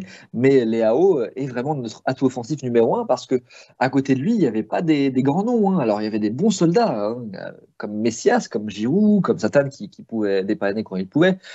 Mais surtout beaucoup de joueurs irréguliers comme Alexis Saelemaekers ou Brahim Diaz. Donc c'est vraiment Leao qui a porté cette attaque pour gagner le titre. Et d'ailleurs, ça me fait penser, tu parlais de Luis Campos, mais au Sporting Lisbonne, le club qui l'a formé, son formateur, un de ses formateurs avait dit en interview que le seul joueur qui a été au-dessus de lui au centre de formation de Lisbonne, c'était Cristiano Ronaldo. Donc déjà jeune, il avait ce talent-là, mais il fallait juste trouver le moyen de l'exploiter comme il fallait. Et à Lille, personne n'avait vu, d'ailleurs, il part pour 30 millions de Lille, mais même à Lille, personne n'avait vu que ce joueur allait présager un potentiel aussi fort. Et c'est grâce à cette équipe, grâce à Pioli, grâce à des cadres aussi comme Ibrahimovic qui ont mis sans doute les idées en place. Et Pioli l'avait dit, hein, cette saison, à la pré-saison, il y a 2 joueurs qui sont arrivés, qui sont rentrés en étant transformés. Et il disait ça en parlant de Leao et de Tonali. Et il y a vraiment eu ce déclic mental chez Leao qui l'a fait passer dans une autre dimension. Et c'est pourquoi il est, selon moi, notre deuxième meilleur joueur de l'année. Le premier étant évidemment Maignan qui, pour moi, il n'y a aucun doute sur sa supériorité concernant l'Italien. Alors, j'ai pas envie que ce soit, c'est pas de la mauvaise rancune envers Donnarumma. Mais effectivement, comme vous l'avez dit, Maignan réalise une saison que Donnarumma n'a pour l'instant jamais fait. Alors, il y a encore un écart d'âge entre les deux. Hein. Maignan, il est moins jeune que Donnarumma, quoique pour un gardien, il est très jeune encore. Mais il y a quelque chose qui est fabuleux. C'est vraiment un joueur qu'on appelle de classe mondiale. C'est un joueur qui pourrait jouer dans peut-être il y a peut-être 1 ou 2 gardiens qui sont peut-être au-dessus de lui, mais encore, c'est pas aussi évident que ça. Mais j'ai l'impression que Maignan, c'est un joueur qui pourrait jouer dans toutes les équipes. Tant il pourrait s'intégrer au plus grand club. Et c'est une chance fabuleuse de l'avoir avec nous. Après, on est encore sur une première saison, il faudra qu'il confirme. Mais franchement, j'ai aucun doute sur la qualité de ce garçon qui, en plus de ça, comme l'a dit Nico, alors sans employer ce mot-là, mais pour moi, c'est un véritable leader. Et c'est ça aussi qui fait la différence, c'est qu'on a un capitaine qui n'a pas été souvent titulaire cette saison, c'est Romagnoli, mais on a beaucoup de leaders dans cette équipe-là. Et même un mec comme Maignan, il a pris cette place de leader. Et un leader silencieux, oui. Mais voilà, il ne fait pas trembler sa défense. Et il a été 2 fois de suite élu, champion, que ce soit en France puis en Italie, avec la meilleure défense. Ce n'est pas un hasard, ça ne peut pas être un hasard. Et quand on regarde les statistiques avancées en termes d'expected goals et de post-shot expected goals, qui sont les points que rapporte un gardien concrètement sur les occasions inverses, c'est le meilleur gardien européen. C'est le meilleur gardien européen. Et l'avoir avec nous, c'est un pur bonheur parce qu'on sent un joueur travailleur extrêmement investi. Que demander de plus? Que demander de plus sur ce gardien-là? On pensait qu'avec le départ de Donnarumma, qu'on allait perdre des points en prenant un gardien forcément peut-être moins bon. Et au final, on se retrouve avec un gardien meilleur qui nous a fait garder plus de points, que ce soit sur le plan défensif, mais aussi offensif. Et ça, c'est vraiment dingue. Jamais de la vie, j'aurais cru qu'il allait autant nous apporter. Bon, bah, je pense que vous aurez tous été plus que complets. On va peut-être faire un peu plus vite sur les flops pour arriver rapidement à la dernière partie sur les perspectives et l'avenir du club. Donc, Aristide, quel est ton flop? En quatrième mention, disons déshonorable du flop, j'ai mis Alexis Selmakers. Pourquoi Selmakers? Parce que pour deux raisons. La première, c'est je trouve qu'il a un peu régressé par rapport à la saison précédente, où il a vraiment, je trouvais qu'il avait vraiment progressé, au contraire. Erko, Avec, bouge-toi les oreilles, hein. ouais, Arco, je suis désolé, hein, tu participes pas, mais tu pourras te venger lors d'une prochaine émission. Mais ouais, voilà, je trouve que Selmakers, il n'y a pas eu de progression cette année, même pire, une régression. Ça s'est vu notamment, hein, je pense pas être le seul à l'avoir vu, puisque ça s'est vu tout simplement par les choix du coach. Quand effectivement Messias arrive au mercato hivernal et il est sur le banc la plupart du temps, Selmakers, alors que Messias, on connaît tous ses qualités, on connaît tous son âge, on connaît tous son impact, enfin sa carrière, c'est qu'il y a un problème, enfin entre parenthèses, entre guillemets, un problème. Et les défauts de Messias. Et ses défauts surtout, exactement. Mais voilà, donc je pense que ça veut tout dire. Ça veut tout dire sur la saison de Selmakers, c'est qu'elle n'est en soi, elle n'est pas catastrophique. C'est pour ça que je le mets que quatrième du flop. Mais il y a clairement un coup d'arrêt par rapport à la progression qu'il a effectuée au Milan depuis qu'il est arrivé, c'est-à-dire il y a 2 ans et demi à peu près. J'ai trouvé qu'il était en constante progression et cette année, je trouve qu'il y a pas eu grand-chose. En termes de buts, passes décisives, c'est pas mieux, c'est même un peu moins bien que l'année dernière. Impact sur le jeu, pareil. Donc voilà, si Messias a été aligné titulaire un bon nombre de fois, c'est pas pour rien. Et effectivement, cette bonne fin de saison, ces 4-5 bons derniers matchs d'Alexis Selmakers lors du rush final ne vont pas me faire oublier cette saison quand même assez apathique du Belge. Troisième place de ce flop, Romagnoli. Pourquoi? Parce que comme Feli, moi je réécoute à chaque fois, notamment pour faire le bilan de saison finale, je réécoute le bilan de mi-saison. Et Romagnoli, j'étais déjà un peu déçu je l'avais déjà mis dans mes mentions déshonorables, je crois. Voilà, il y a eu beaucoup de blessures cette année. Il s'est fait piquer la place par Kalulu. Il y a eu quelques matchs. Je pense notamment à ce match aller, rappelez-vous, face à Sassuolo, où il prend l'eau de A à Z face à Berardi et Raspadori. Il provoque un penalty. Il y a rouge sur Romagnoli d'ailleurs. Il provoque un rouge et il se fait expulser.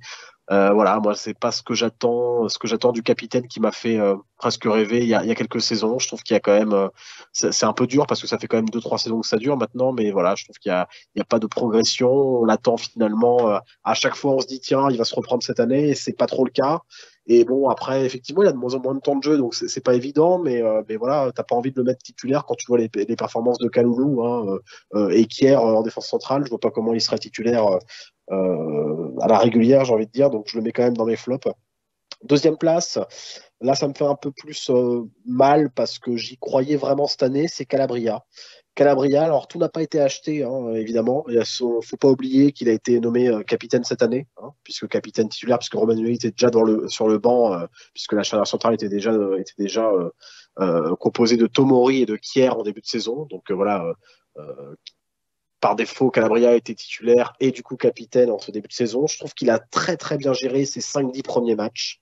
Ensuite, comme souvent avec Calabria, malheureusement, il y a eu cette blessure qu'il a éloigné des terrains pendant 2 mois. Il est revenu timidement, il est revenu trop timidement, il s'est reblessé, il est revenu ensuite toujours timidement. Et malheureusement, mais comme à l'instar des autres joueurs du flop, comme c'est le Makers par exemple, il est bien revenu ces 5-6 derniers matchs. Hein. Son dernier match face à Sassuolo notamment était bon en deuxième mi-temps. Mais voilà, malheureusement avec Calabria, on parle souvent de Kessié et de son unique bonne saison en 5 ans. Là, je pense qu'on peut prendre à peu près le même exemple pour Calabria, malheureusement. Sauf que je ne les mettrais pas sur un pied d'égalité dans le sens où je pense que la saison de Kessié l'année dernière ne souffrait d'aucun nuage presque parce que c'était vraiment le meilleur de cette année dans le sens où Kessié avait réalisé une saison extraordinaire et était le premier du top de chacun haut la main. Calabria c'était pas non plus ça, hein.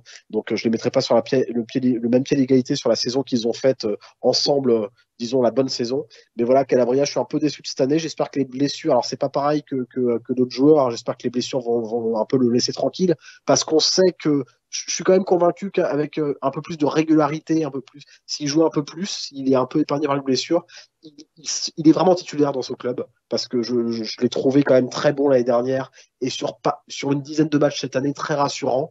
notamment défensivement, même si offensivement, effectivement, c'est pas Théo, mais j'ai envie de dire, on n'a pas besoin d'un Théo Hernandez à chaque poste non plus. Il faut aussi des joueurs un peu plus besogneux, qui sont un peu moins étincelants sur certains matchs, mais qui te garantissent une stabilité défensive. Et je pense que Calabria, s'il ne se blesse pas, il a les capacités pour être titulaire au Milan pendant plusieurs années. Mais voilà, cette année, encore pas épargné par les blessures, et malheureusement, ça gâche un peu son année.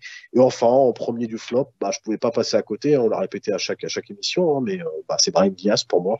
Parce que, étrangement, tu vois, j'ai regardé, il y a une bonne compile sur YouTube qui est sortie il y a 2-3 jours, qui récapitule tous les matchs. Ça dure 38 minutes, donc il faut avoir un peu le temps. Mais tous les buts de la Milan cette saison. Et Brahim Diaz, c'est le premier joueur à avoir mis un but cette saison. C'est le premier joueur du Milan en Serie A à avoir mis un but. Et effectivement, il a dû mettre 3-4 buts en 5 matchs avec beaucoup de passes décisives. C'est un peu comme Calabria, il a fait un très bon début de saison. Et après, bah, lui, il a eu le Covid, mais après, il n'a pas été blessé comme Calabria, mais il a fait flop. Et à la fin, bah, on se retrouve avec un Rebic qui est parfois en MO, on se retrouve avec un Krunic en MO qui a fait plus que le taf. Et Diaz, finalement, il n'y a rien en sa seconde partie de saison, il est pénible, il n'apporte rien. Donc voilà, je le mets clairement flop du match. Alors je ne l'enterre pas, un peu comme Léao il y a 1 ou 2 ans. Je pense que ce joueur a une certaine capacité, a une certaine technique. Après, est-ce qu'il est encore adapté à la Serie A? C'est une autre question, mais indéniablement, il a du talent. Ça, certains peut-être douteront, mais moi, je discute pas là-dessus. Mais voilà, c'est encore à parfaire, c'est encore à prouver. Il faut plus de régularité. Et cette année, il voulait nous faire oublier à Cannes. Enfin, oublier Akan qui était déjà pas convaincant, mais force est constater que c'est quand même pas mieux qu'Akan. C'est pas beaucoup mieux qu'Akan non plus cette saison. Et le poste de numéro 10 reste vacant quand même en cette fin de saison. Bah moi qui voulais faire plus vite, on est mal barré. Nico, essaye d'accélérer s'il te plaît, si tu peux. Je vais faire plus vite, moi. En 3, Calabria. J'avais hésité entre notre capitaine et notre vice-capitaine. Je vais mettre le vice-capitaine. Je reste à dire que ce jour-là, il a un supplément d'âme parce qu'il joue chez nous. Donc, il donne à 300%. C'est certainement un bon gars, il n'y a pas de souci là-dessus. Après, je trouve que quand le niveau s'élève, et on l'a vu en Champions League, il est très vite mis à l'amende. Il est trop souvent blessé, malheureusement, ce qui fait que quand il a des bonnes périodes, ben, des fois, il est obligé de repartir à zéro. Et il a quand même des errances défensives par moment, je trouve. Voilà, maintenant, il a de la chance. Et je le mets dans le flop parce que par rapport à la saison qu'on a eue l'année dernière, où il avait vraiment été excellent, et pour moi, très loin, c'était sa meilleure saison depuis qu'il était chez nous. J'ai vraiment trouvé, voilà. Après, c'était pas mauvais non plus, mais si tu dois en sortir un dans une année où on a le titre, c'est compliqué de trouver quand même 3 flops. Donc, j'ai essayé de prendre des mecs qui ont joué beaucoup et pas des gars qui ont joué que quelques matchs. Donc, voilà, Calabria en 3. Parce que personne ne doute du fait que Calabria soit quand même meilleur que Ballo-Touré. Hein. Ah oui, il n'y a pas faute, de toute façon, Ballo-Touré va partir. Florenzi devrait rester. Mais Florenzi, nouvelle, en plus, bien sûr, et en plus, en deuxième partie de saison, Florenzi, alors on l'avait tous enterré, nous aussi, en première partie de saison, en deuxième saison, il a montré aussi de sacrées qualités. Peut-être qu'il s'est remis physiquement, mais il a fait une très très grosse deuxième partie de saison, et ça faisait longtemps que beaucoup de monde n'avait pas eu Florenzi à ce niveau-là, ce qui est vraiment pas mal. Et on va espérer qu'il va continuer comme ça, et que c'était pas juste 6 bons mois pour nous. Et Florenzi aussi, qui est aussi très très souvent blessé. En numéro 2, Brahim Diaz. Il a commencé boulet de canon début de saison. Je pense que l'apothéose, c'est le match à domicile contre l'Atlético, où pendant une mi-temps, même 60 minutes, il a fait toutes les pires merveilles. Il avait viré des cauchemars aux défenseurs de l'Atlético. Puis il y a eu le Covid, et on n'a jamais retrouvé le joueur. Il en a perdu sa place de titulaire. Et on a vu qu'en plus, Pioli, il a donné sa chance, puis à un moment, bah, ça marche pas. Tu tentes des choses, donc il y a eu Krunic qui a quand même... À un moment, on préfère avoir limite Krunic que Diaz en fin de saison quand même sur la pelouse, ça veut dire quand même quelque chose. Et le Bosnien a montré quand même a fait le boulot. Erko l'a souvent dit, il s'est fait balader de poste en poste et il faisait de son mieux parce que c'est un joueur besogneux, mais qui en tout cas, je pense, est très intelligent tactiquement surtout. Et c'est pour ça qu'il est utile à l'équipe. Je pense comme Arestif, c'est un joueur qui a beaucoup de talent, qui est très beau à avoir joué balle au pied. Et on voit quand même qu'il a une aisance technique, qu'il est au-dessus de la moyenne. Maintenant, il reste très jeune. Hein, je crois qu'il a que 21 ou 22 ans. Il a rarement joué avec continuité. Hein. À l'époque, il était souvent remplaçant. Il jouait très peu au Real et à Manchester City. Mais en tout cas, pour ce qu'il a montré, je trouve que l'option d'achat est très chère. Je crois qu'il a encore une année en prêt avec nous, qui va arriver. Mais aujourd'hui, c'est trop peu pour être un titulaire. Il me fait un peu limite penser d'une certaine manière un peu à Çalhanoğlu quand même, qui était irrégulier, à part que lui, il a eu 3-4 mois d'un coup. Et je pense que aussi, ce qui lui a fait mal, c'était le fait que Ibra se blesse. Et il y avait une bonne entente avec les deux, qui techniquement aimait bien jouer peut-être dans des petits espaces. Et quand il a été avec Giroud, il avait beaucoup plus de mal à ce niveau-là. Et en numéro 1, moi, je mets ça les Makers. Je mets pas Messias, parce que Messias, j'attends rien d'un gars de 31 ans qui jouait dans un club qui aujourd'hui descend quand même en série C l'année dernière. Je vais mettre lui parce qu'au final, même si j'étais pas un grand fan du Belge les dernières années, je trouvais ses qualités de se battre, euh, d'être avec Calabria, c'était une vraie force leur entente sur le couloir droit. Et au contraire, c'est un truc qu'on avait l'année dernière, c'était un point fort qu'on avait l'année dernière, qu'on a perdu cette année. C'était leur entente tous les deux, que ça soit défensivement, ou même le fait qu'ils s'entendent offensivement, parce que Calabria l'année dernière avait été meilleur offensivement, avait donné des passes décisives, avait marqué plus de buts. Je pense que ça les Makers, mine de rien aussi. Mais là, le Belge, je l'ai trouvé, alors il avait la confiance du coach, il s'est complètement perdu, il a régressé. Apparemment, on parle d'un départ cette année, le club ne s'opposera pas à un départ, ce qui n'est pas plus mal.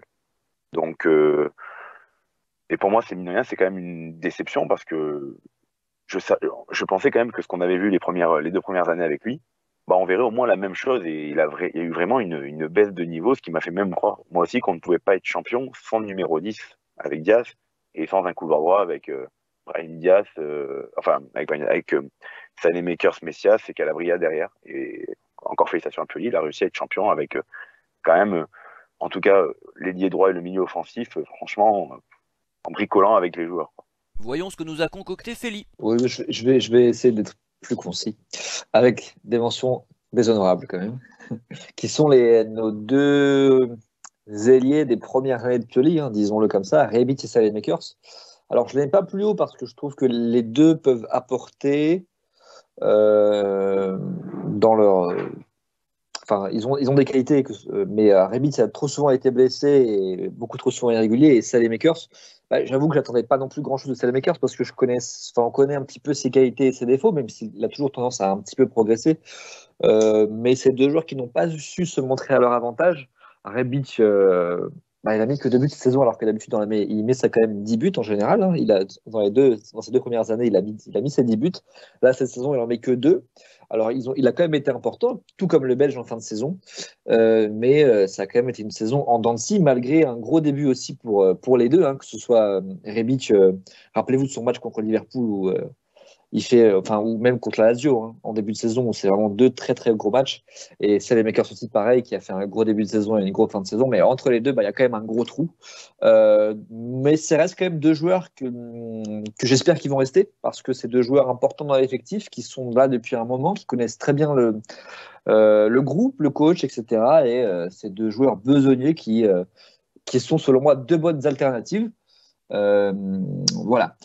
Pour mon flop 3, bah, j'ai pareil. Mon flop 3 en mi-saison, c'était Giroud, Bakayoko et en premier Benacer Kessié. Et bah, contrairement au top, cette fois-ci, là, mon flop a radicalement changé parce que, en troisième position, je mets quand même Kessié. En troisième position, je mets quand même Kessié parce que sa première partie de saison était vraiment pas bonne. Franchement, presque désastreuse. Sur certains moments et on voyait qu'il n'avait plus trop la tête au club. Cette histoire de prolongation devait peser beaucoup et puis surtout on avait l'habitude d'un caissier dominant au milieu de terrain. Comme l'a dit Aristip, c'était unanimement notre top 1 la saison dernière et cette saison ça a été plus contrasté et malgré tout il reste quand même sur une bonne deuxième partie de saison globale, hein, depuis qu'il est revenu de la CAN. Parce qu'il faut dire aussi qu'on a eu Kessié et Benacer qui sont partis pour jouer la CAN. Je trouve que l'Ivoirien a été mieux. Et surtout sur ce rush final, il a été beaucoup mieux, il a été très solide et je trouve qu'il a été très important pour nos 5 dernières victoires. Malgré tout, j'oublie pas son début de saison qui était pas bon. En deuxième position, je mets un duo, le duo de capitaine et vice-capitaine, hein, qui a été déjà évoqué, hein, Calabria et Romagnoli. Alors chacun pour des raisons particulières. Calabria parce que voilà, il a eu effectivement cette blessure qui ne l'a pas aidé, mais voilà, on sent aussi des limites quand on voit comme ça que le niveau de l'équipe monte en général. J'ai l'impression quand même que ce joueur est de l'autre époque. Quand je dis de l'autre époque, c'est de la décennie qui vient de passer. Alors je sais pas, et j'espère pour lui en tout cas qu'il pourra hausser son niveau de jeu comme il l'a fait l'année dernière. Moi, je le rappelle souvent, mais l'année dernière, je l'avais mis troisième de mon top. Donc, j'espère qu'il pourra hausser son niveau de jeu. Contrairement à Romagnoli, qui, selon moi, bah, voilà, c'est que son avenir est condamné. Hein. Ça a été justement lui, selon moi, il n'a jamais réussi à hausser son niveau de jeu. Et on l'a vu, il a perdu sa place à plusieurs reprises. Et la différence avec Kalou s'est fait sentir pour le capitaine qui, paradoxalement, n'a pas fait une si mauvaise saison. Alors, effectivement, son match à Sassuolo est catastrophique et la défaite est, pas en grande partie à cause de lui parce que je crois que le but sur lequel il est fautif, c'est le 3-1. Mais assez symbolique, en fait, du joueur qu'il est. On a tous aimé Romagnoli. Hein. Ça, personne peut nous l'enlever. Ça a été légitimement notre capitaine pendant nos années sombres, mais je pense qu'il est l'heure de tourner la page pour lui. Ça reste un bon joueur. La saison n'est pas si terrible que ça. Hein. Il a fait quand même. Moi, je pense notamment à son match contre la Lazio en Coupe d'Italie, où d'ailleurs il sort une super passe décisive pour Leao. Mais voilà, clap de fin pour le capitaine qui devrait sans doute partir d'ailleurs à la Lazio, ce qui serait d'ailleurs une belle fin. Enfin, c'est pas du tout la fin de carrière, mais une belle continuation pour sa carrière. Et en premier du flop, comme je rejoins les autres, enfin surtout Aristipp, Diaz, surtout quand on se rappelle de son début de saison qui était vraiment presque de l'ordre du talent de Leao. Hein. Parce que rappelez-vous de son match, par exemple, qu'il fait contre Cagliari, contre Atlético Madrid en Ligue des Champions. C'était vraiment des matchs de très haut niveau. Et malheureusement, en dehors de son mois de septembre, il n'a pas su confirmer. Hein. Et il marque, comme on l'a rappelé en première journée. Mais voilà, ça s'arrête là pour Diaz. Et comme vous, hein, comme Nico, comme Aristipp, je pense qu'il a un certain talent, qu'il ne faut pas l'enterrer tout de suite. Il a encore une année pour nous prouver qu'il peut valoir sa clause de 22 millions. Donc on verra bien. Peut-on parler, comme on parlait avant que Giroud la brise, de la malédiction du 9, et là on parlerait de la malédiction du numéro 10, hein, parce que quand on regarde un petit peu, il y avait Çalhanoğlu, il y avait Keisuke Honda, il y avait Prince Boateng et là, maintenant il y a Brahim Diaz. Donc bon, on verra, mais c'est vrai que c'est dommage pour l'Espagnol qui a un certain talent et qui a tout selon moi pour exploser, mais voilà, il lui manque encore ce truc. Peut-être qu'il aura le même déclic qu'a eu Tonali, qu'a eu Leao cette saison, qui passe aussi par, je pense, une prise de masse musculaire qui est selon moi nécessaire pour Brahim Diaz. Hein. Il y a des petits joueurs en Serie A, hein, quand je pense à Insigne, je pense à Mertens, je pense à Papu Gomez, mais ce sont des joueurs qui avaient quand même une hauteur de hanche, enfin voilà, des hanches qui savaient passer entre les plus grands défenseurs et les milieux d'Italie. Donc voilà pour mon flop. Même Giovinco, à une époque, savait également passer derrière les défenses d'Italie. Je crois qu'il est revenu en Serie A, d'ailleurs il n'a pas dû bouger beaucoup cette année. On va passer à la dernière partie, comme de coutume, l'avenir, les perspectives, les ambitions pour la saison prochaine. Avec quelle hiérarchie, quel système tactique, quelle recrue. Vient l'heure des prospectives, des souhaits et des professions de foi, car chacun se dévoile toujours un peu plus dans cette partie finalement. On commence avec Aristipp. Je vais être assez rapide parce que j'avoue que comme c'est du potentiel, on ne sait pas ce qui va se passer, c'est quelque chose qui me parle un peu moins. Mais voilà, on sait que Inverse Corp, du coup, le fonds d'investissement de Bahreïn avait la barre pour prendre le Milan à plus d'1 milliard d'euros. D'après ce que j'ai compris, ce serait plutôt le fonds américain Redbird, du coup, qui serait en passe de racheter le Milan pour un peu plus d'1 milliard d'euros, 1,4 milliard, je crois. Alors, d'après ce que j'ai compris aussi, ils rachètent plus cher, mais ils ont moins de moyens qu'Inverse Corp. Donc, je sais pas après si moi, du moment que l'argent est bien dépensé, j'ai envie de te dire qu'on soit à plusieurs milliards près ou pas. Si c'est pour faire une PSG, ça m'intéresse pas vraiment. Donc, je t'avoue que là-dessus, on n'a pas de perspective. Je sais pas du tout. Il y a des clubs, des fonds comme ça richissimes qui finalement laissent un peu à l'abandon leur club qu'ils viennent de racheter. Hein. Ça a été le cas avec Toulouse, Bordeaux notamment, etc. Rennes, pareil, détenu par une des plus grandes richesses françaises. On peut pas dire qu'il y a un mercato incroyable à Rennes depuis 2-3 ans. Donc ça, on peut pas le savoir. Bordeaux, ça s'est mal terminé, c'est sûr. Ils descendent pour la première fois depuis 24 ans, je crois. Ils avaient eu une parenthèse, ils étaient descendus en même temps que Brest dans les années 92, je crois. Mais sinon, ils avaient fait une série en première division, puis L1 phénoménal. Je veux dire, Bordeaux, c'est pas du tout une équipe qu'on imagine en Ligue 2. Ah oui, non, mais complètement. Et puis, il faut rappeler aussi leur parcours même récent, en Ligue des Champions, il n'y avait même pas une dizaine d'années où ils avaient tapé le Bayern et la Juve en phase de poule avec notamment Gouffran, Gourcuff, bon, plusieurs joueurs incroyables. Mais voilà, ce que je veux dire, c'est qu'un rachat, même par un fonds multimillionnaire ou multimilliardaire, ne garantit pas une sérénité pour la suite. Donc là-dessus, je passerai vite. Moi, je veux juste que ça se passe rapidement parce que c'est pas quelque chose qui est bénéfique pour les dirigeants, que ce soit Maldini, Massara, etc., ou même pour les joueurs d'être comme ça, justement, en passe d'être acheté, mais que ça dure plusieurs mois. Donc j'espère juste que ça se termine rapidement. J'espère que, j'espère que, enfin, même si les fonds sont pas illimités ou même si les fonds sont assez restreints pour être clair, j'espère que ce sera pas dépensé n'importe comment. Moi, je préfère qu'on ait que 70 millions sur le marché des transferts plutôt que 300 millions, mais que ce soit dépensé dans des bons joueurs, de préférence italiens, de préférence de Serie A. Donc voilà, j'ai quelques noms évidemment. Moi, j'aimerais bien avoir un Zaniolo, j'aimerais bien avoir un Scamacca en pointe. Je sais que c'est plutôt Origi qui tiendrait la barre en attaque. Je sais que Adli va arriver. Je me demande encore quel sera son rôle parce que je pense qu'en termes de milieu de terrain, avec le retour de Pobega, avec le maintien de Benasser, de Tonali qui a explosé, de Krunic qui est aussi pas mal en MO, finalement, je pense qu'il y aura peut-être un bouchon là-dessus. Donc, sans parler de Renato Sanchez aussi qui sera en passe de signer. Donc, il y a clairement un chantier, mais il y a surtout beaucoup d'incertitudes. Je t'avoue que je ne sais même pas comment me prononcer là-dessus. Ce que je peux dire et ce qui est certain, c'est on sera premier chapeau en Ligue des Champions. Donc, déjà, le rêve est-il possible de se qualifier de passer les phases de poule pour se qualifier en huitième de finale de Ligue des Champions? Ça, c'est une vraie question. Je sais que l'Inter l'a réussi l'année dernière, puisqu'ils ont passé les phases de poule avant de tomber face au Bayern de mémoire en huitième de finale. Ce sera notre rôle cette année d'être chapeau 1. Justement, c'est le bénéfice d'être premier de Serie A. On peut se permettre de rêver justement un tirage un peu plus clément que le groupe de la mort de l'année dernière. C'est là vraiment où je fonde mes espoirs, parce qu'au moins là, on sait que c'est sûr, c'est un fait établi. Après, voilà, je pense que l'année prochaine, en Ligue des Champions, on a le meilleur chapeau, ça c'est sûr. Mais on nous attendra au tournant parce que là, il n'y aura plus la surprise du Milan, de la cohésion d'équipe, du Leao qui justement surprend ses adversaires. Je pense on serait clairement attendu au tournant, que ce soit en Ligue des Champions, mais surtout en Serie A. Il y a beaucoup de renouvellement en cours et Nico aussi en parlait de Leao, de Romagnoli, de Zlatan, sûrement fin de carrière, de Rebic aussi et Selmakers qui sont en partance. Il y a tellement d'incertitudes qu'on peut pas trop se prononcer. J'espère juste que ça durera pas trop longtemps cette histoire de rachat pour pas perturber l'équipe en ce début de saison. Voyons ce qu'en pense Nico. Comme a dit Aristide, Redbird, ça devrait être officialisé d'après la presse très très prochainement.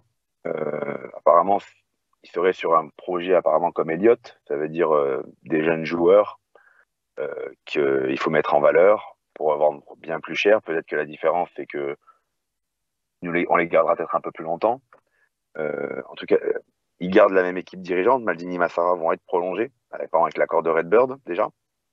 Donc déjà, si on garde la même équipe dirigeante, c'est-à-dire qu'on garde la même façon de penser aussi comment actuellement on est en train de travailler le Milan, et il n'y a pas de raison de changer quand tu es champion, c'est que ça marche bien, vu le travail qui a été fait Maldini. Maldini, petit aparté, qui à l'époque, on se rappelle toujours, avait été sifflé dans son dernier match, mais qui a été acclamé par les tifosi à la fin du match, avec beaucoup de chants pour lui. Donc ça prouve que c'était une petite minorité de cons à l'époque qui avait fait... Oui, mais ça, on le savait en 2009 face à la Fiorentina, face à la Roma, l'avant-dernier match. Oui, on savait que c'était une minorité de cons. Oui, c'était 20 personnes. On sait comment ça fonctionne, ce genre de choses. Et donc, le projet, c'est ça. Après, de toute façon, ce qui compte, c'est surtout de bien dépenser l'argent que tu as. La preuve, on avait moins d'argent que les autres, on a été champion. Je parle par rapport à l'Italie, parce qu'ils ont réussi, Maldini et Massara, en fait, ont créé un collectif. On crée aussi un groupe avec Pioli, avec un entraîneur. Ils vont en tirer le maximum. Et c'est ça qui est important, c'est aussi avoir des gars qu'on a envie d'apprécier, d'aimer, pas des têtes de cons qui n'avaient strictement à l'époque rien à faire, qui prenaient leur chèque, qui voulaient pas partir parce que la place elle était bonne. On a des gars qui aiment le club, un mec comme Krunic, il le dit, il aime ce club. C'était son club quand il était tout petit, c'était le Milan. Castillero, c'est pareil, c'est pour ça qu'il n'avait pas trop envie de partir. Et que quand il rentrait, il se mettait à 300%. On se rappelle de ses larmes aussi quand il était rentré contre Vérone, et que c'est lui qui fait le centre qui permet le but contre leur camp. On a des mecs qui aiment ce club. Et c'est très important et c'est ce qu'il faut faire. Moi, ce que j'aimerais surtout, c'est un peu plus d'italien pour pouvoir s'identifier à ce club, qui est quand même à la base un club italien. Moi, quand j'entends parler de Divock Origi, alors je sais qu'ici, beaucoup ne sont pas fans de Belotti, mais moi, je pense peut-être que la passe Belotti est passée, mais quand on parle de Calabria qui donne à 200%, ou qui a un supplément d'âme, comme Tonali aussi, parce que c'est le club, moi, personnellement, je préfère faire prendre à même niveau, je préfère prendre Belotti que Origi. Origi, ça reste le gars qui ne joue pas à Liverpool. C'est le Surtout troisième que attaquant de Belotti, c'est Liverpool. gratuit. Hein. Comme Origi. Après, les deux, c'est pareil. Mais c'est gratuit, comme tu dis. Au final, Belotti devrait certainement prolonger au Taureau. Mais moi, prendre Origi, quant à Giroud, 35 ans, il aura quand même un an de plus l'année prochaine. On verra. Après, ça reste des professionnels de très haut niveau, mais bon, on verra ce que ça donnera. Ibra, qui a 7-8 mois, on ne sait pas ce que ça va être. Origi, il va falloir, je pense, quand même. Moi, j'aimerais bien un attaquant de 25 ans, comme Scamacca, voilà, qui a un potentiel qui est pas encore fait, qui va falloir, comme Tonali, comme Leao, qui va falloir évoluer, ça me dérange pas. Maintenant, le truc qu'il y a, c'est que bon, on a été champion d'Italie. Moi, j'avoue que, de toute façon, c'est ce qu'on va certainement entendre. Hein. Il n'y aura pas de très grands noms qui vont venir. Je pense pas qu'il y aura des grands noms qui vont venir. On va mis sur des Botman, des Sanchez, qui sont à Lille, donc ils sont là pour passer un cap. Euh, mais j'espère qu'on va pas nous dire quand même qu'on vise la 4e place, même si peut-être c'est ce qu'on va nous annoncer. Peut-être il faudra peut-être pas rêver trop haut. Mais voilà, j'espère qu'on va peut-être donner un peu plus de moyens. J'aimerais bien quand même une star.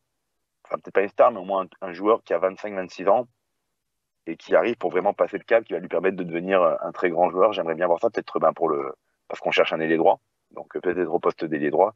Après, je regarde pas les transferts, ça m'intéresse de moins en moins. Je regarde vraiment quand c'est sur le point de se faire parce que j'ai les infos.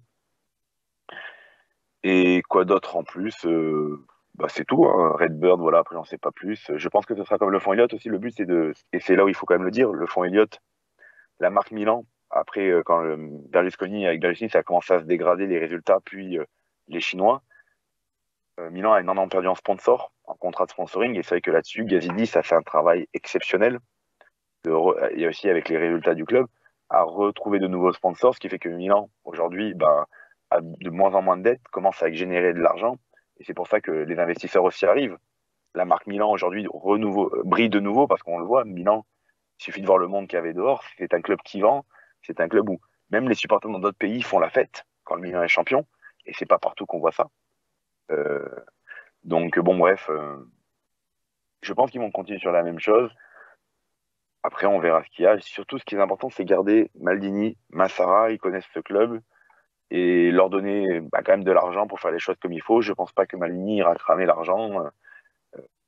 Il a montré une évolution qui est impressionnante et montre que de toute façon ce joueur était très intelligent quand il était joueur, la manière dont il a manié sa carrière et il était toujours très intelligent dans sa manière de parler, même s'il nous a déçus sur certains trucs dans les faits. Mais en tout cas, les résultats aujourd'hui, quand même voir le Milan de nouveau regagner avec quand même le fils Maldini, même aussi peu soit-il qu'il a joué quand même dans le groupe. Ce qui est Et d'ailleurs la déception de la saison pour moi, c'est qu'on l'ait pas vu plus. Voilà. après, énormément blessé aussi quand même. Hein. Et quand même, le père, entre guillemets, quand même, directeur sportif, c'est la tête de sportif du club quand même. Et c'est quand même pas rien de se dire, au final, Milan, quand même, quand on remet les vieilles gloires à certains niveaux, quand même, peut-être que le message, il arrive plus facilement à passer pour le choix des hommes, parce que lui, il sait ce qui a fait gagner. C'est un joueur qui a quand même connu l'une des plus grandes époques du Milan. Il sait aussi les ingrédients qu'il faut pour faire gagner, l'intelligence qu'il faut avoir. Une fois, j'ai lu l'interview de Pierre Calulu. Pierre Calulu, pour un joueur de 20 ans, c'est un joueur d'une intelligence dans sa manière de parler. C'est pas Kurzawa.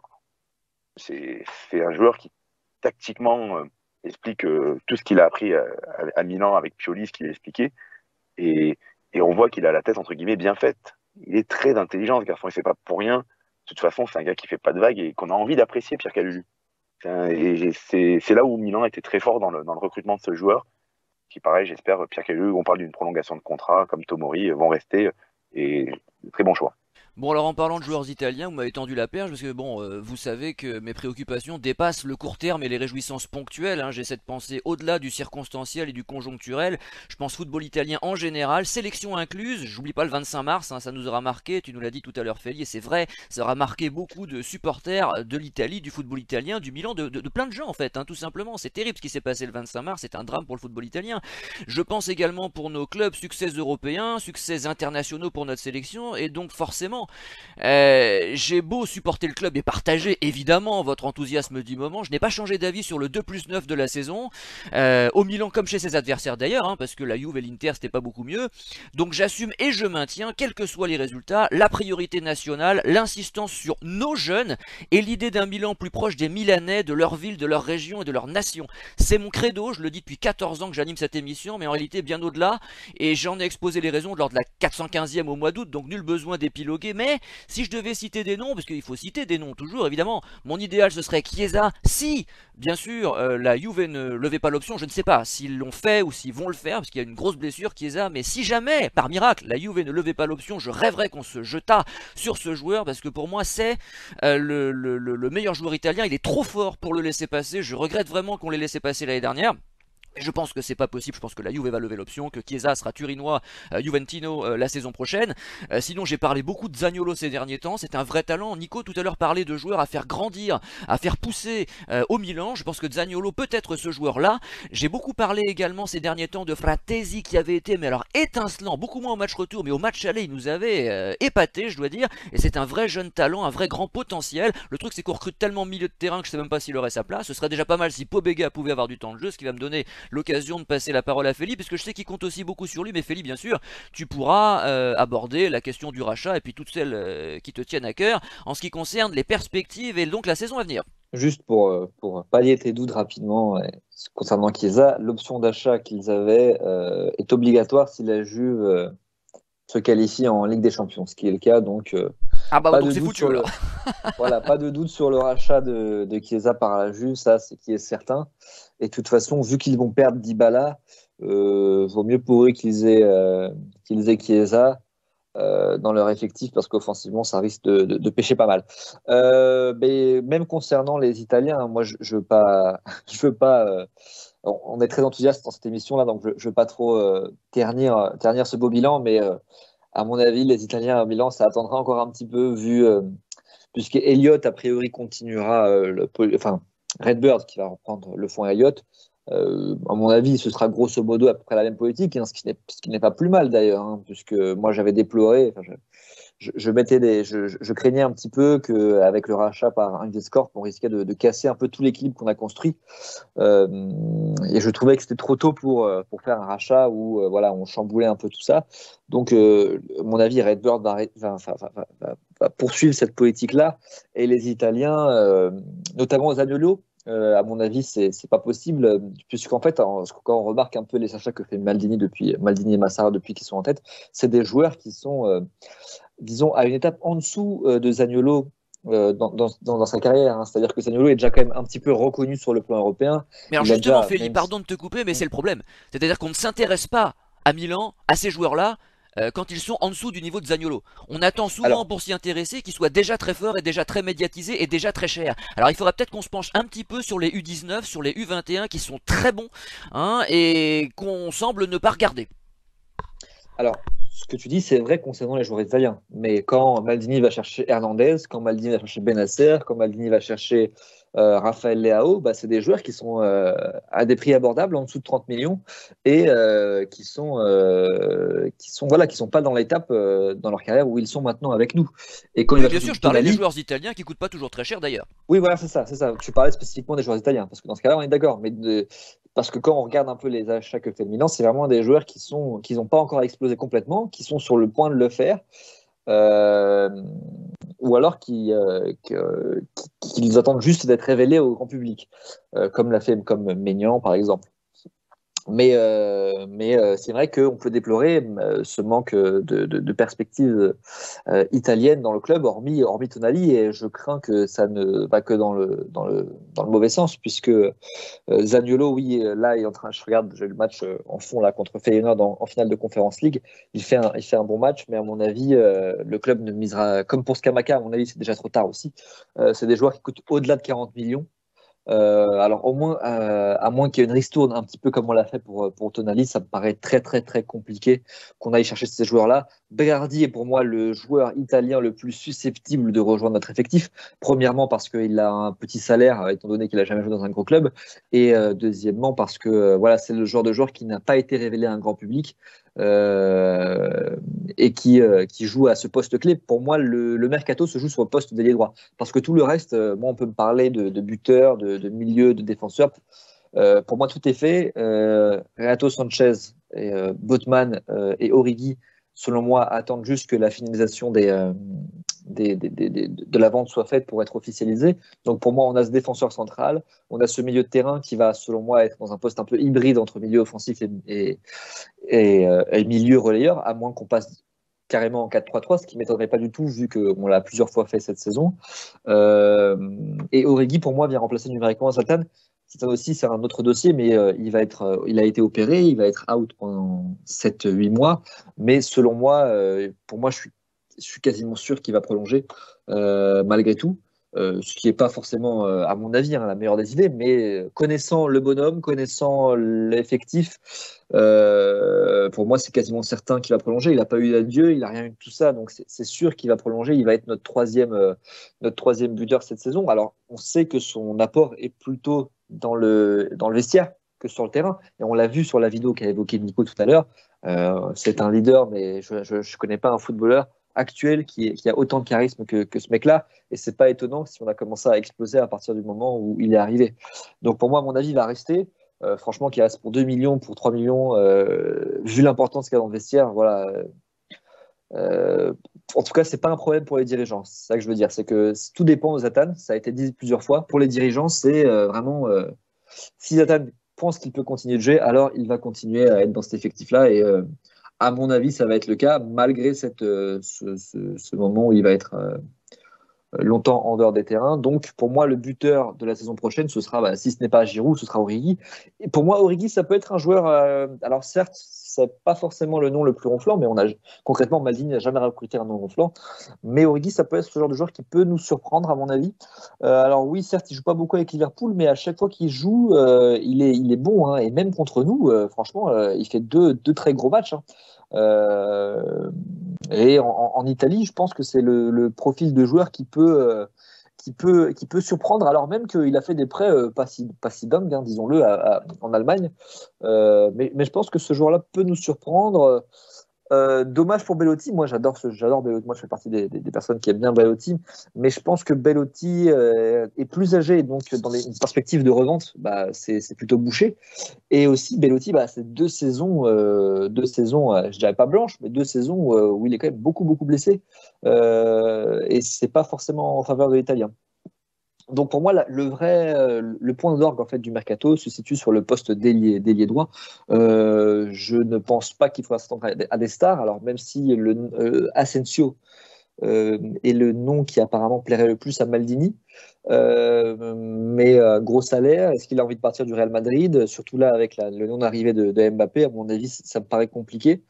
Donc pour l'instant, Berardi est finalement le nom le plus plausible et c'est pas quelque chose qui m'étonnerait. Je pense pas qu'il faut s'attendre à une star, hein, malgré ce titre-là. Je pense que on sera dans la continuité.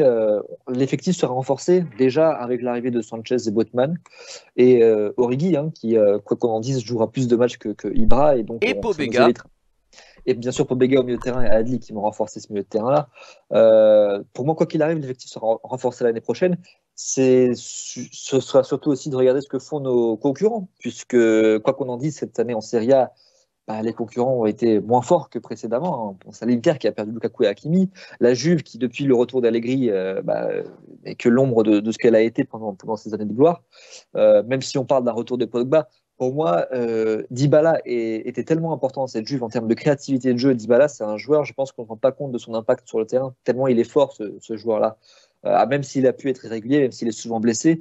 Mais même un Pogba, à mon avis, ne remplacera pas Dybala.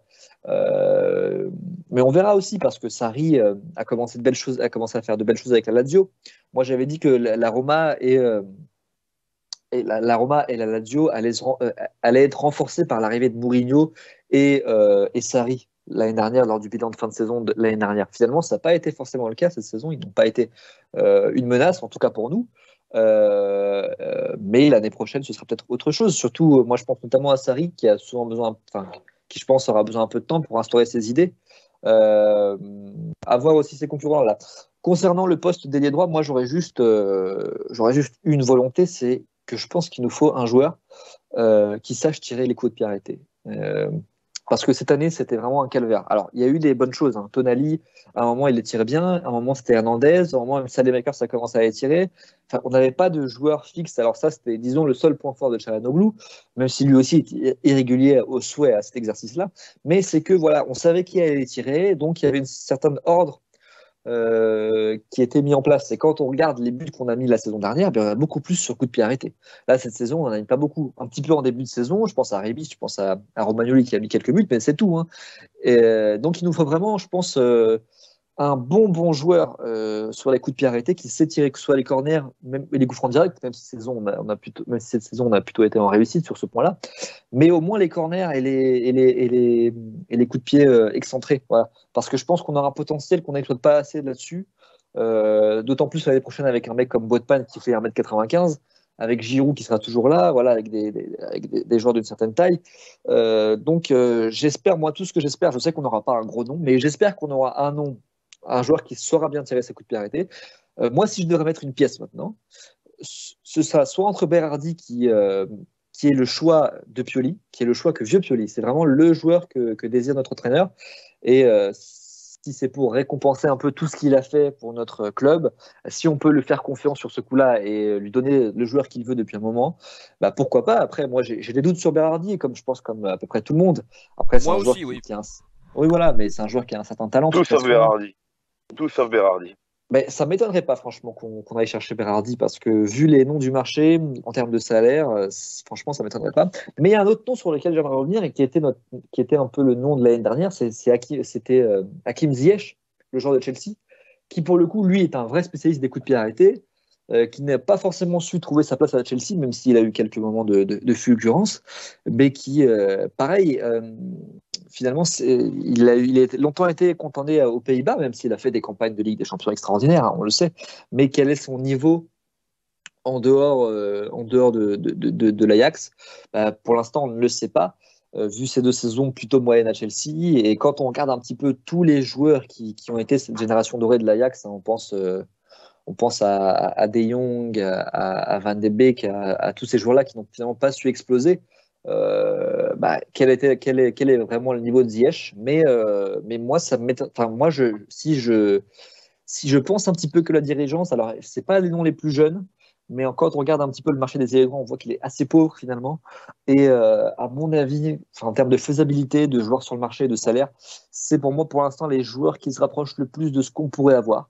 Et pour moi, donc l'effectif ressemblerait plutôt à ça l'année prochaine, avec Sanchez qui prendrait la place de Diaz, avec toujours Benacer, Tonali en milieu de terrain, Leao à gauche, j'espère en espérant qu'il restera. Je pense pas que on en parle beaucoup, mais je pense pas que Rebic, peut-être plus Rebic, mais je pense pas que Salemaker va bouger cette saison. Il me semble quand même assez attaché et je pense pas qu'on va révolutionner non plus le secteur, enfin l'équipe. Donc je pense que l'équipe sera pas la même, à part si Leao part. Voilà, je pense qu'on restera avec Leao à gauche, Origi, Giroud en buteur, la recrue à droite avec Salemaker sans backup et le milieu à 3 avec Tonali, Benacer, Sanchez. La défense, on verra qui sera titulaire, mais a priori ça partirait sur Théo, Botman ou Kalulu, Tomori avec Calabria qui restera à droite, à voir si Calabria restera titulaire, puisqu'il y aura Florenzi, voire même Kalulu, comme je l'ai déjà évoqué, en concurrence, et puis toujours Mike Maignan.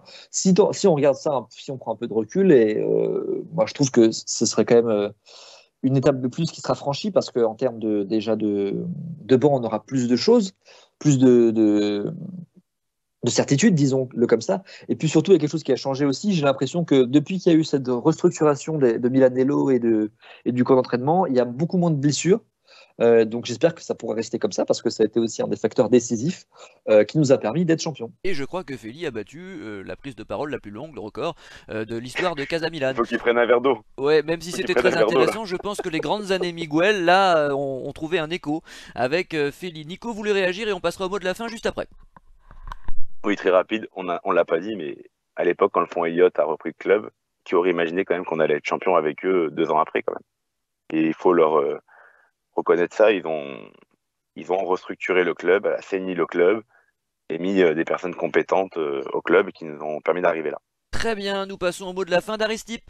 En ce qui concerne le mot de la fin, je pense que j'ai déjà beaucoup parlé, donc j'en ai pas grand-chose à dire, excepté le fait qu'il faut se baser sur là, il y a beaucoup d'incertitudes sur qui va nous racheter, le mercato. Donc moi, je pense que je serais pragmatique, un peu comme Allegri. C'est-à-dire qu'il faut se baser sur ce qu'on sait, c'est qu'on est champion d'Italie, qu'on profite à fond pendant tout l'été, parce qu'on sait pas on sait pas ce qui se passera l'année prochaine, mais moi, j'ai juste envie de profiter. J'ai pas envie que la saison reprenne rapidement, pour plusieurs raisons. L'Italie, la Squadra Azzurra, Milan.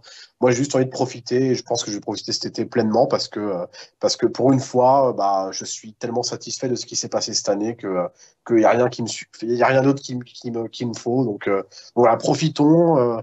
C'est pas tous les jours qu'on a ça. On a attendu 10 ans pour avoir ça. Et demain, c'est encore incertain, malheureusement. Mais pour l'instant, moi, je suis aux anges et je continuerai à être aux anges jusqu'à fin août, septembre prochain. Nico.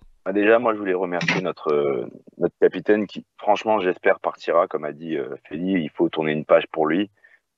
J'ai pas envie de le voir quatrième ou cinquième défenseur central de notre équipe. J'espère qu'il fera le choix. On le sait tous, la Lazio, il a toujours dit, c'est le club de son cœur.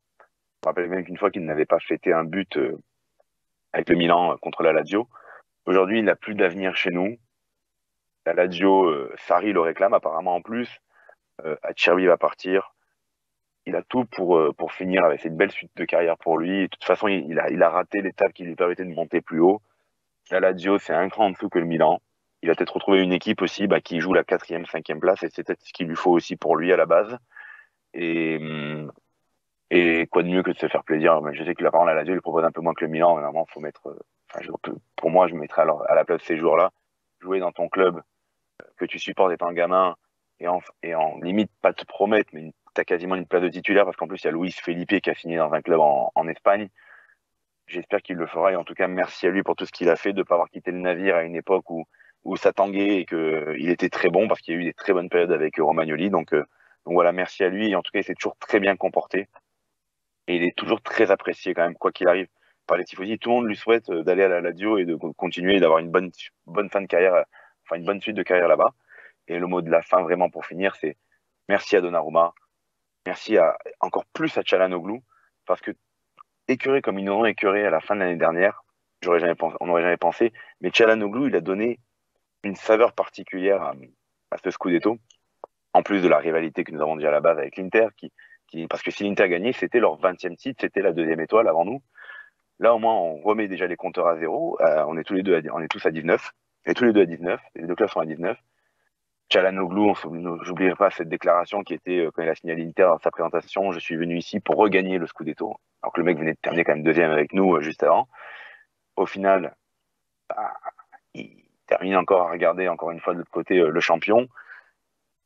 Et Roland avait entièrement raison, on en avait parlé lorsqu'on a bu cette bière contre Bergame.